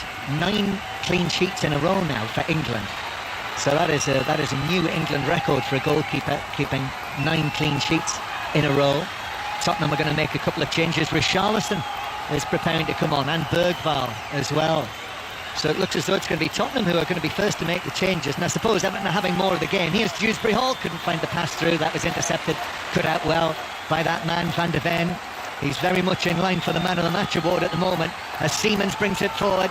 Xavi Siemens, then Kudus with the attempted pass. He might have been caught late there by Garner. He was. That's been brought back by referee Pawson. Free kick, and he's actually got the yellow card out for the Everton midfielder, James Garner. Yeah, and he had to put the challenge in. Everton were caught out of shape. They committed men forward, and straight away Spurs went from back to front so quickly, and he had to come across Garner and put the challenge in, and it is a foul. Yeah, and it's going to be a free kick in a good position, isn't it? Yeah, really good position. Centrally, less than 25 yards out. I don't think that Thomas Frank is going to make the changes quite yet. But Richarlison coming on, Richarlison who has scored in all 3 visits to Everton, obviously all of them at Goodison Park, as an opposition player. and 4 goals in those 3 appearances for Tottenham and for Watford before he actually became an Everton player. And in all, Richarlison has 5 goals in 7 appearances against Everton. So if he's able to continue that in the new stadium, then Tottenham will surely win. They're 2-0 up as it is, and they've got this free kick chance. And Pedro Porro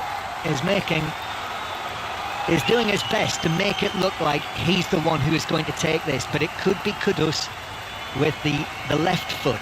To say it is very central.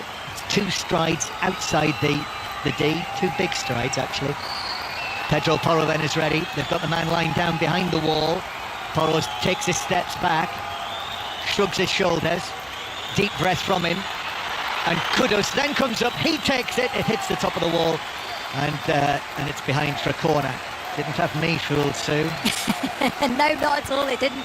I think it just took maybe a glance off Jack Grealish's head from the wall, jumps up and he puts it out for a corner, but it was a really decent position. I do think that Tottenham need to make those changes, look a little bit quiet, don't they? They do, yeah. They've been a little bit too passive, but there again they've also carried the threat on the counter-attack. But it is a corner again. So the first corner of the second half, when Tottenham was so effective, scoring both of their goals from corners in the first period. Kudus to take this. So all eyes on the back post, you would have thought. Here he comes, left-footed. It is to the back post, but it's over the top of Bentancur, just fractionally. But actually that's one of the poorer deliveries, and it is a goal kick. The referee's just calling over Jordan Pickford, who speaks to the referee, puts his palms out. Discussion continues between the two of them. Referee Pawson just puts his hand on Pickford's midriff and then sends him away. What do you think? Yeah, it's quite interesting whether he's saying that on the corners there's a little bit too much physicality on him and he can't quite get out. It looked like Tarkowski had just gone in front of him, trying to protect him, trying to push those players away from him. But yeah, Jordan was just making the officials know, I think. So Lucas Bergvall and Richarlison. And mild booing for Richarlison. But he was a bit of a favourite here, Sue, as we were discussing before the match. Yeah, I'm surprised at that. They loved him. So yeah, it's maybe because he keeps scoring goals against them. But yeah, he's got a great record, hasn't he? He's gone straight into that number 9 position. Yeah, Richarlison, 28 years old now, who actually made 152 appearances for Everton and scored 53 goals, which is not a bad return. He's very good. I actually like Richarlison a little bit better off the wide areas, left-hand side. But he's playing very central here. And of course they made £60 million when they sold him to Tottenham. So that wasn't bad either. No, decent business. Certainly at the time for Everton. Yeah, they needed to, and he's had his injury troubles, hasn't he? He has. Everton 0, Tottenham 2. What about Kolo Muani, who's been substituted? So Kolo Muani and Seaman's off, with Bergvall and Richarlison coming on. His full debut, Kolo Muani, what do you think? Yeah, I think he showed glimpses, hasn't he? Glimpses of quality where he's been able to hold the ball up and play players in. He had a lovely little flick early on in the first half. But yeah, quiet, I should say. But I think Tottenham, from an attacking perspective, they've not really looked that fluid. And Seamans is still getting up to speed, isn't he? A little bit, giving the ball away too much. Yeah, the Dutch international. I'll never forget the goal that he scored in the semi-final of the Euros against England in Dortmund, when the Dutch were 1-0 up, Ronald Koeman's Dutch. And, that shows what he is capable of. Yeah. So we're going to see a change for Everton as well, and it looks as though Tieno Barry is going to come on, the untried, really, French under-21 international, so one would assume that will be Barry for Beto. Yeah, and I think David Moyes can't decide who is his best number 9, so yeah, it'll just be a like-for-like swap. I think another option could have been to have maybe played in a false 9. Could you have brought Diblin on or Alcaraz on or something like that, but it's not a David Moyes way of playing. He likes that focal point up top, that presence. It says it all, that Beto and Barry together have got one Premier League goal between them this season in what will now be 18 combined Premier League appearances. So that tells you where Everton are short. So it is Everton with the ball, the Tottenham fans making themselves heard, celebrating what by every minute that goes by looks as though it's going to be another victory away from home. Pedro Porro passing it forward. Richarlison now chasing after it, stretched with Tarkowski. It's bounced nicely for Richarlison, who shoots and Pickford makes the save. Point blank range, Pickford came out. Richarlison got the better of Tarkowski, but Pickford was quickly out, and from probably only 2 or 3 yards away from him, made the save. Yeah, well, I thought he was going to score again. Tarkowski gets caught in possession. Richarlison manages to get round him. It's just a long ball forward. He's up 1v1 with Tarkowski. He's in a good position, should just clear it.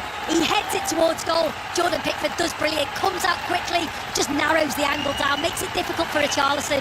Well, it was at Old Trafford yesterday, and I saw Danny Welbeck score again against Manchester United. And it looked as though Richarlison was going to do the same against his former club. However, it is a corner, and the danger is all too obvious and too clear.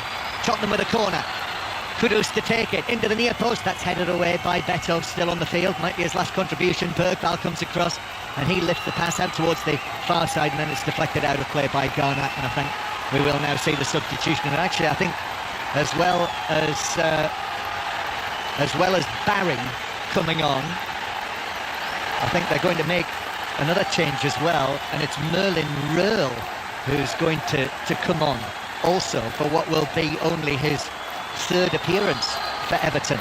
Offside flag against Bergvall, so I think we'll see the changes now. We weren't necessarily expecting Merlin Röhl to be coming on. No, I presume he'll go into those midfield areas. He's good technical player. He's suffered a little bit with injury. But yeah, the Barry Beto one's just going to be a like-for-like swap. Beto's replacement, number 11, Tierno Barry. So Beto leaves the field. Every second substitution, please show your appreciation this time for number 50, Jake O'Brien. So Jake O'Brien. And Jake's replacement. I think James Garner's probably going to go to right back. He is. Yeah, that's exactly what has happened. So the number 34, the German under-21 international. Last time I saw him live, he was coming on as a substitute in the under-21 Euros final. Everton coming forward as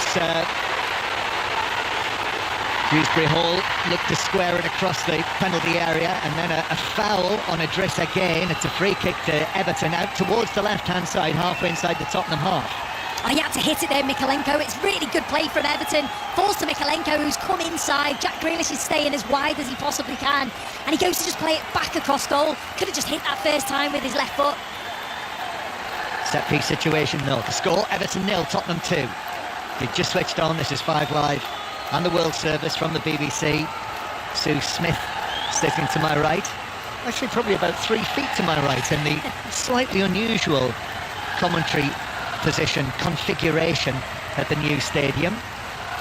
We're social distancing, aren't we? Free kick. That was something I'd said. We haven't got any choice. The seats are fixed.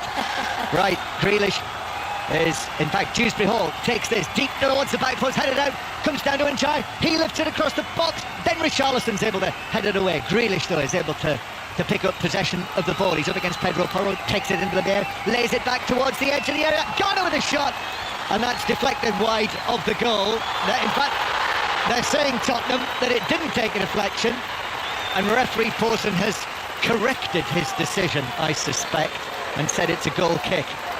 And Everton are less than impressed by that. And Garner actually kicks the ball away in frustration. But it is a goal kick. Yeah, I can understand why they're baffled. Jack Grealish does well on the left-hand side, keeps it alive, plays the ball into Garner, who's in the inside of the area, hits it first time. Does it take a deflection off Bergvall? It's hard to see, isn't it, from here? Garner was absolutely adamant that was the case. I think there was also a shout for whether possibly Tarkowski was fouled inside the box, which VAR might be having a look at. But play hasn't been stopped. Tottenham still 2-0 up here, as they were at half-time. And the ball's out for a throw into Everton in their own right back position. Match of the day tonight, BBC One for all of the highlights. Search Football Daily as well on the BBC Sounds app. The Premier League review with Rick Edwards and guests will be on there tonight, so search Football Daily for that. And also, I know that the programme about Scott McTominay's time in Napoli is on there as well, and it was in my mind because did you see the excellent goal that McTominay scored last night? Brilliant. Against Inter? I thought it was fantastic. Yeah, absolutely brilliant. One of the best goals one of the best strikes I've seen this season. It was like Van Basten. Yes, so clean, wasn't it? It was superb. So search BBC Sounds for that. He's having what a time he's having there. Tottenham with the ball inside their own defensive third. Well played from Bentancur again, and pressed again. The rain now is coming on more heavily than at any point during the course of the afternoon, and the referee spotted an infringement, and it's a free kick to Tottenham halfway inside their own half. So we've got, well, less than a quarter of the match to play, Sue, and Tottenham still have, you have to call it, a comfortable lead. Yeah, I don't think, even though Everton have probably looked the better of the two sides, they are going for that equaliser. Not really created enough, have they? They've not tested Vicario enough. It's been a bit predictable at times, getting the ball out wide, getting deliveries into the box, and Van der Ven and Danzo just cleared everything. Yeah, chance I suppose was Beto's overhead kick, which was his best moment of the match, but kept out well by Vicario. And as well as that flick as well from Njai early in the half. It's a throw in to Tottenham from the right, and such is the swirling nature of the wind in this rain, even though we are well out, under the cover of the roof, we can feel the moisture which is being blown right up here into our faces. Throw in for Tottenham, long one from Danso, headed away by Mikalenko, comes back into the box. Keane wasn't certain there, headed it away. Mikalenko was able to head it further away, and I think Everton have dealt with it. They have. It's played up towards Grealish, who's then fouled. And that could be a yellow card for Bentancur, and it is. The yellow card is held eventually by referee Pawson, and I presume it's Bentancur who's booked. Yeah, did he book someone from kicking the ball away? He might have booked Jack Grealish for appealing. I actually think it should have been Bentancur because Everton were on the break, but I think he might have booked Jack Grealish for his appeal. Bentancur comes in. Do you think there might have been an imaginary yellow card there? Or the appeal, maybe the language used. Yeah, I think it was Grealish, not Bentancur. And Bentancur could easily have been booked for that. Oh, yeah, because Everton were on the break. I think that's what Jack Grealish was trying to say. He just spun out. There was an option to the right-hand side, and then Njai. Well, again, that's debatable. And I think in the new outlets that have sprung up around the Hill Dickinson Stadium, I think they'll be talking about Craig Pawson and his performance here. And here's Bergvall jumping for it, centre field. It's brought down by Röhl. And now Njai, the Everton number 10, carrying the ball forward, still going. Bergvall putting in the challenge. It's played back to him by Barry. And now Njai again, nicely done to Grealish. Grealish in the box, then back to Njai, left foot shot deflected. Oh, well saved, Vicario. The deflection and the reaction there. I think he was going the wrong way, and he readjusted and pushed it round the post. Honestly, Vicario's been outstanding again. Two brilliant saves.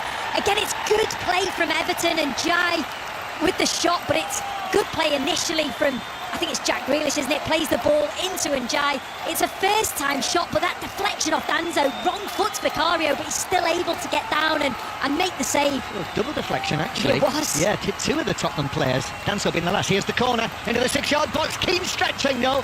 Cleared away by Tottenham. And then Gay throws himself at the ball. Shouts out that he was caught there by Kudus. Referee's ignoring that. Tarkowski. Gay still down inside the box. Everton with Grealish, played out to Garner on the left-hand side. Grealish again. Everton trying to find that one goal that will get them back into this match.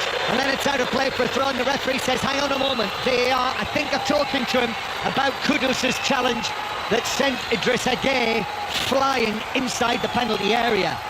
So this is a big moment.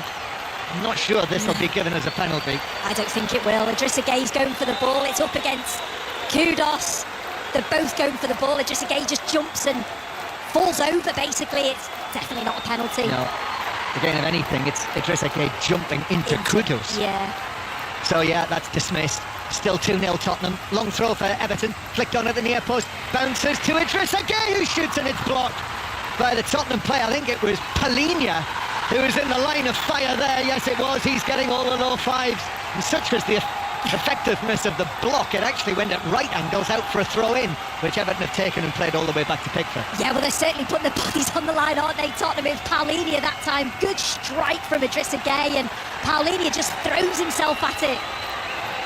So, Everton 0, Tottenham 2 remains the score. Tottenham under Thomas Frank have lost just the 2 matches, and they've both been at home. The 1-0 defeat against Bournemouth back in August, and the 2-1 defeat last weekend against Aston Villa. So this away form, I mean, technically they lost away from home on penalties in the UEFA Super Cup in Udine, but that was in fact neutral territory. So very effective away from London. And here's Bergvall playing it to Spence, and they've held out well against some Everton pressure, and they've played well, Everton. They have. It's just that final bit, isn't it? Yeah. Well, even now bringing Röhl on, they've gone that little bit more attacking. There's only Idrissa Gueye as that protector. Röhl's more of an attacking midfielder with Dewsbury Hall. Yes, as Garner plays it up from his now right back position to Dewsbury Hall. It's challenged. Bentancur again. Bentancur and Palhinha have caught the eye again. Good combination. Yeah, they just screen the back line so well, don't they? Get across the pitch well. Bentancur will break forward a little bit more. There's only 15 minutes to play, so we're probably about 20 minutes away from 6:06 on 5 Live, taking a calls as Dewsbury Hall plays it through for Barry. Couldn't get there. Vicario is out quickly. Vicario, who, it should be noted, has now made 2 very good saves in the second half. Really important saves, but again, Dewsbury Hall, maybe just the wrong decision there. He's just on the edge of the box. Test the goalkeeper. He tries to play it through to Barry, and because it's a wet surface, just runs straight through to the keeper. It was confirmed, by the way, on our Magic Premier League app that Jack Grealish was booked for dissent. So 08 085 909 693 to book your call on the UK's most popular football phone in on a Sunday night with Robbie Savage and Chris Sutton. 08 085 909 693. You can text at the standard message rate 85058, or get in touch on hashtag BBC 606 as Garner plays the ball back towards the edge of the area. More live football commentaries on 5 Live and Sports Extra Tuesday and Wednesday night from the Carabao Cup. We'll have many of the matches covered. Ball played forward for Everton. Barry takes that down very nicely just outside the D. Left foot shot deflected up and wide of the top corner. Puts his hands on his head, but it's a corner to Everton. Oh, what a touch this is from Barry. It's a long diagonal ball from the back, and it's coming up from the air, and he just brings it down with so much quality. But then his shot's just deflected over. Tottenham change. Kudus. Number 29, So that tells its own story, doesn't it? Kudus coming off and Pape Sarr into the midfield. Yeah, just trying to outnumber Everton in those midfield areas, and a little bit more defensive. We know that Pape Sarr's got so much energy. Will do a box to box, and that'll be Tottenham's best opportunity to score. Here he comes, the number 29, the Senegal international. Maybe at the World Cup, all being well. 4th match in a row that he's come on as a substitute. Just can't get in with Palhinha and Bentancur in there. So Everton corner. We're into the last 15 minutes. Tottenham winning 2-0. And in it goes, then headed away by Bentancur at the near post. Then back into the box. Jed Spence heads it away. Richarlison tries to nod it further away, only to Idrissa Gueye. And so Dewsbury Hall curls the low pass with good pace to Grealish. Again, Tottenham. So often with Grealish, Tottenham have had 2 men on him. Back it comes to Dewsbury Hall. Left-footed ball, flighted in, but headed up and over by the arriving James Garner, I think it was, who got to it. Couldn't keep it down. And it is, in fact, it was Röhl with the header, and it's over the top, and it's a goal kick. Yeah, and that's what Everton keep trying to do, get the ball out wide, get deliveries into the box. But, like I say, the 2 centre-backs of Tottenham Hotspur have been brilliant. They've cleared everything. They've made it difficult. Röhl made a good run, tried to get in between the defenders. He gets up well, but Van de Ven puts enough pressure on him. So goal kick to Tottenham. Everton facing defeat in their 6th League and Cup match here in the new stadium. Richarlison from the goal kick heads it forward, but Tarkowski is able to recover, and under pressure from Sarr heads it back to Pickford. Everton playing it out from the back. Tarkowski and Idrissa Gueye. Michael Keane now, with all of the experience that these two have. Keane and Tarkowski, both 32 years old, both England internationals. Now the ball finds its way to Ndiaye. Ndiaye, socks down. They're the socks down three, aren't they? Ndiaye, Dewsbury Hall and Grealish. Back to Garner. His ball in, only half-headed away, but it won't fall to Grealish. Just touched away. Keane, though, is able to play it forward to Mykolenko, who was stretching. In the end, it does roll out of play off Johnson for a throw-in to Everton. Still, that rain sweeps over the roof of the stand and into the stadium here. Time running out for Everton, just 10 minutes to go. And the referee is just pointing to, well, 3 or 4 Tottenham players on the edge of the area. Tarkowski standing in front of Vicario. Vicario pushes him away, still waiting for the throw. Still the pushing continues. Here comes the throw into the Tottenham box. Comes off Richarlison's head, could have gone anywhere. It's headed away by Danso though, and then cleared further away. Back to James Garner of Everton. Now Grealish again, goes for an early pass to Dewsbury Hall. Then a nice ball to Mykolenko. Mykolenko back to Grealish. Brennan Johnson in front of him. Grealish drops a shoulder, goes infield, then beats Johnson, then takes on Porro. He goes down, back, keeps his feet. Grealish still going, left-footed cross. Vicario dives, fists first, and is able to punch it away back into the full-back position, where Porro and Grealish jostle for the ball, and it's put out of play for an Everton throw. I don't know how Jack Grealish kept hold of the ball. He's got 2 or 3 players around him. You think he's lost it, just keeps going, and then he just tries to whip it across the face of goal, and that's Superman Vicario, wasn't it? Punches it away. It's really reminiscent of the Jack Grealish that we saw more the style at Aston Villa, isn't it, when he was captain of Villa before his £100 million move to Manchester City. It's a corner actually for Everton, which is taken into the edge of the 6-yard box, headed away. Danso, Van de Ven's gone down as well. Idrissa Gueye allows the ball to go out of play for another throw to Everton. Both of the Tottenham central defenders. Danso's still rubbing his head, but back on their feet, and play continues. Everton take the throw back towards the halfway line. Mykolenko flights one into the box. That's headed back by Tarkowski. Keane is onto this. Keane, both central defenders together for Everton in the Tottenham box. Grealish back towards the edge of the area. Rurled as well to keep possession, under pressure from Bergvall. And now it finds its way out to the right-hand side to Dewsbury Hall. Dewsbury Hall goes back centrally, middle of the half. Mykolenko, a heavy touch, and he was quickly closed down. And as the challenge came in on him, actually, final touch was off Bentancur, and the ball just spun away well wide of the goal and behind for another Everton corner. It was actually a poor touch from Mykolenko. The ball comes into him, he's centrally, big touch out of his feet, which meant Bentancur could get across and make the challenge. Ends up getting a corner though from it. Former England international Sue Smith with us here high in the stands on the western side of the stadium, watching this Everton corner, which is played into the 6-yard box, headed away by Danso, well defended by Tottenham. It's been the difference, hasn't it? That Tottenham have been able to defend the Everton corners. Everton weren't able to defend those 2 Tottenham corners. Conceded the goals. Bergvall plays it forward, but that will just give possession back to Everton, or it should, as Idrissa Gueye plays it back to Pickford. So yes, the lines are open. 08 085 909 693 to talk to Robbie Savage and Chris Sutton tonight on what's been a very eventful day of football. Long and forward for Barry, who turns as well actually to take it away from Danso down into the full-back position. Barry looks to cross and actually looks to win the corner, which he's succeeded in doing, although Danso is saying it bounced back onto the Everton man, but the corner's been given. He's done so much better than Beto since he's come on the field. His touches look good, he's been positive, trying to run at his man, and yeah, he's just won a corner for his team there because of the hard work that he's put in. So we have, well, we're in the 84th minute now here. You can't miss that on these absolutely massive rectangular screens high above the goals at both ends. Here's the corner, which though is way over the top of Vicario, who ends up on the ground, headed away though by Richarlison, and Idrissa Gueye goes down under the the minimal contact from Richarlison and wins the free kick. He was looking for it and he got it. So it's a free kick out on the right wing. Richarlison was coming in, Idrissa Gueye knew he was coming, waited for the contact and then went sprawling down. So there was contact and it is a free kick. Well, it's getting to the stage where 2-0 down, Everton need one of these to end up in the back of the net. Yeah, they absolutely do. But Tottenham have dealt with the delivery so well.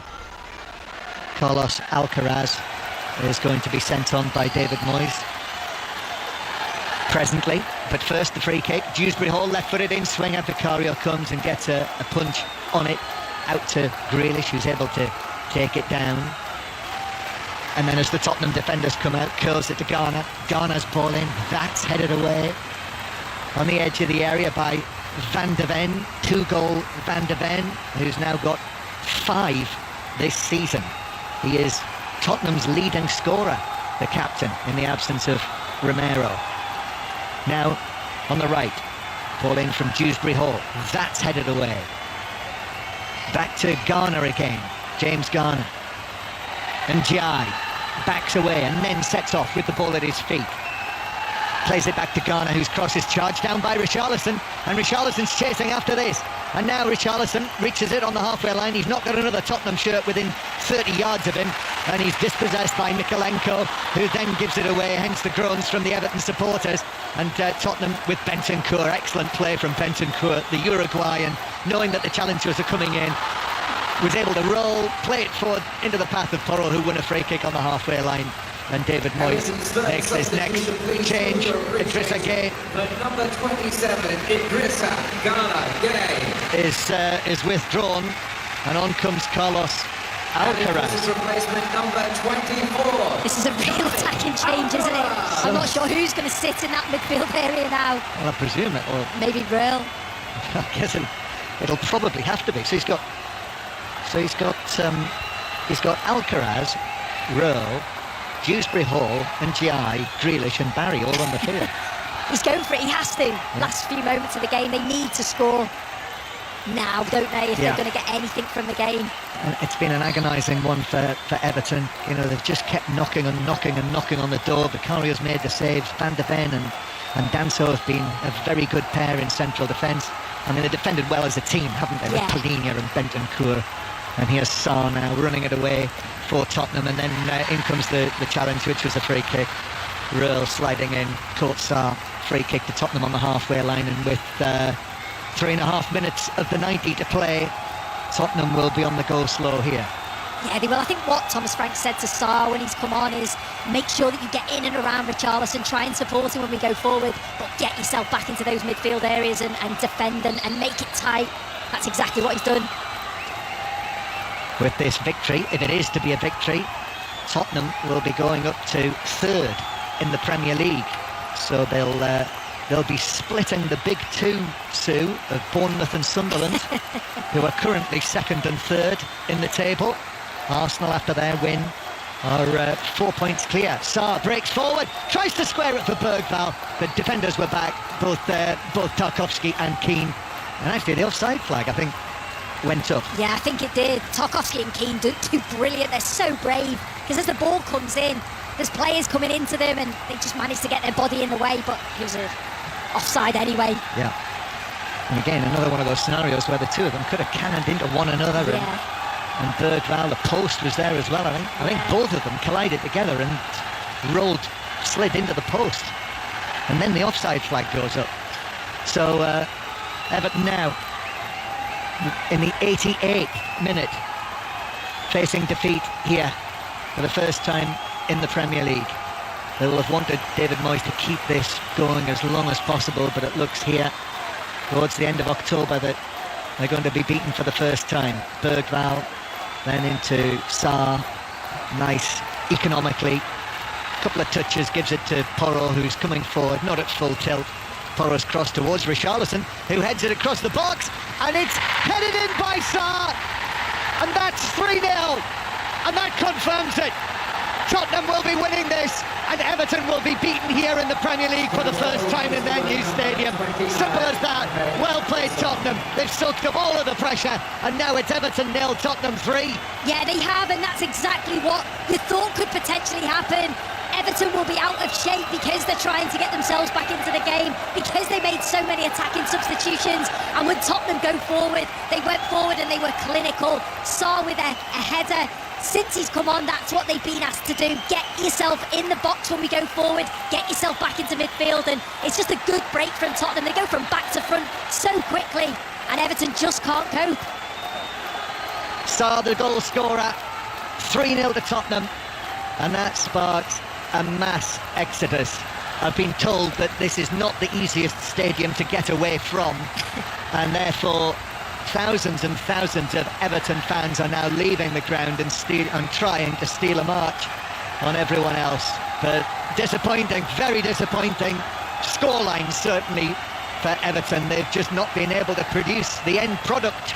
No, they haven't, and that's exactly what Tottenham just did there. Good delivery from Porro on the right-hand side. Richarlison heads it back across goal, and Sarr's there to put it in the net. Everton just haven't been able to do that.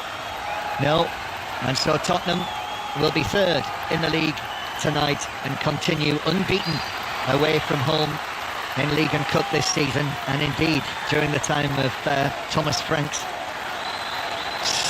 spell in charge. Still very, very early days for Thomas Frank after all of those years at Brentford, as I think we're going to see 5 minutes of added time. The official has indicated there'll be a minimum of 5 minutes of added time. And 5 minutes. And Matisse Tel is going to come on as well for the final moments of the match. But it's gone now for Everton, Sue. Yeah, it is, and I think Everton will be disappointed first of all to concede from 2 set pieces. The third one could have always potentially happened because they were trying to get themselves back in the game. But yeah, just probably not done enough in an attacking sense. Good saves from Vicario, but probably should have created more. And it's the Tottenham fans singing of how they are, in their eyes, champions of Europe, certainly champions of the Europa League, the trophy last season under Ange Postecoglou in Bilbao against Manchester United. Tel not onto the field yet, and we are into those 5 minutes of added time. Everton 0, Tottenham 3, 5 live on the World Service from the BBC, as Tottenham played downfield and Pickford is able to pass it forward to James Garner. Remember, search Football Daily tonight on the BBC Sounds app for the Premier League review, and you can always listen again to the live radio via BBC Sounds. That's one of the beauties of it, as Tottenham with Pedro Porro heading the ball back to Vicario. But this is an excellent job done by Tottenham.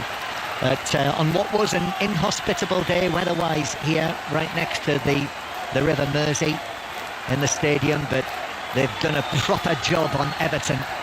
Thomas Frank's Tottenham here, as the ball is slid out of play for a throw into Tottenham level with the edge of the Everton penalty area, and we will now see that change, and it's going to be the man who scored the winning goal in the final, Brennan Johnson, who is going to be replaced by Matthijs Kel for the final 3 minutes of the match. Yeah, and he'll probably go over onto that right-hand side. They obviously have options, don't they? Richarlison can play out wide as well, but yeah, I just think from a Tottenham perspective, they've been good defensively, haven't they? Everything that Everton have thrown at them, whether it's the keeper, whether it's the 2 centre-backs, they've managed to clear it, and then they've just been effective of what they're good at set pieces, good deliveries into the box.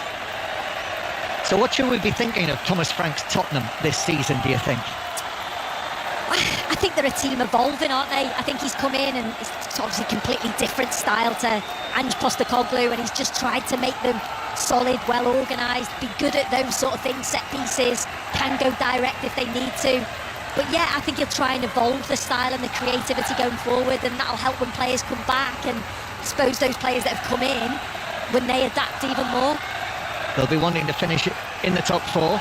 this season. Certainly after finishing 17th last season, that would be quite a rise in the Premier League. Yeah, of course they'll want to finish higher than that, and you can't see that happening again. They had so many injuries last season, didn't they? And they can keep players fit and available. There's no reason why they can't finish up there. I'm not sure whereabouts, but certainly up there challenging. And the possibility maybe of another cup.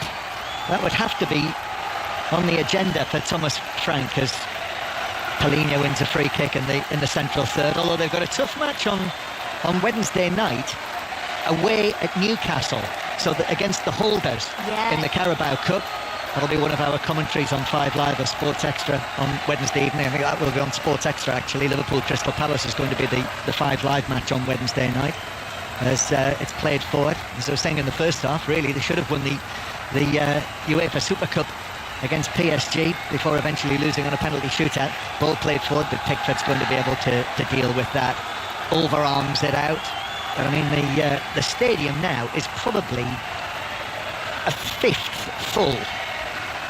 There are empty blue seats everywhere, apart from in the Tottenham section. They've never had to get away from the stadium before. I think we'll get away all right. Yeah. Yes, I don't think there are going to be any dangers in that department. We will bring you the live interviews that we can, David Moyes and Thomas Frank, during the course of 606 on 5 Live. Lines are open, 08 085 909 693 if you've been out watching a match this weekend. I don't know if they did get any Truro City fans on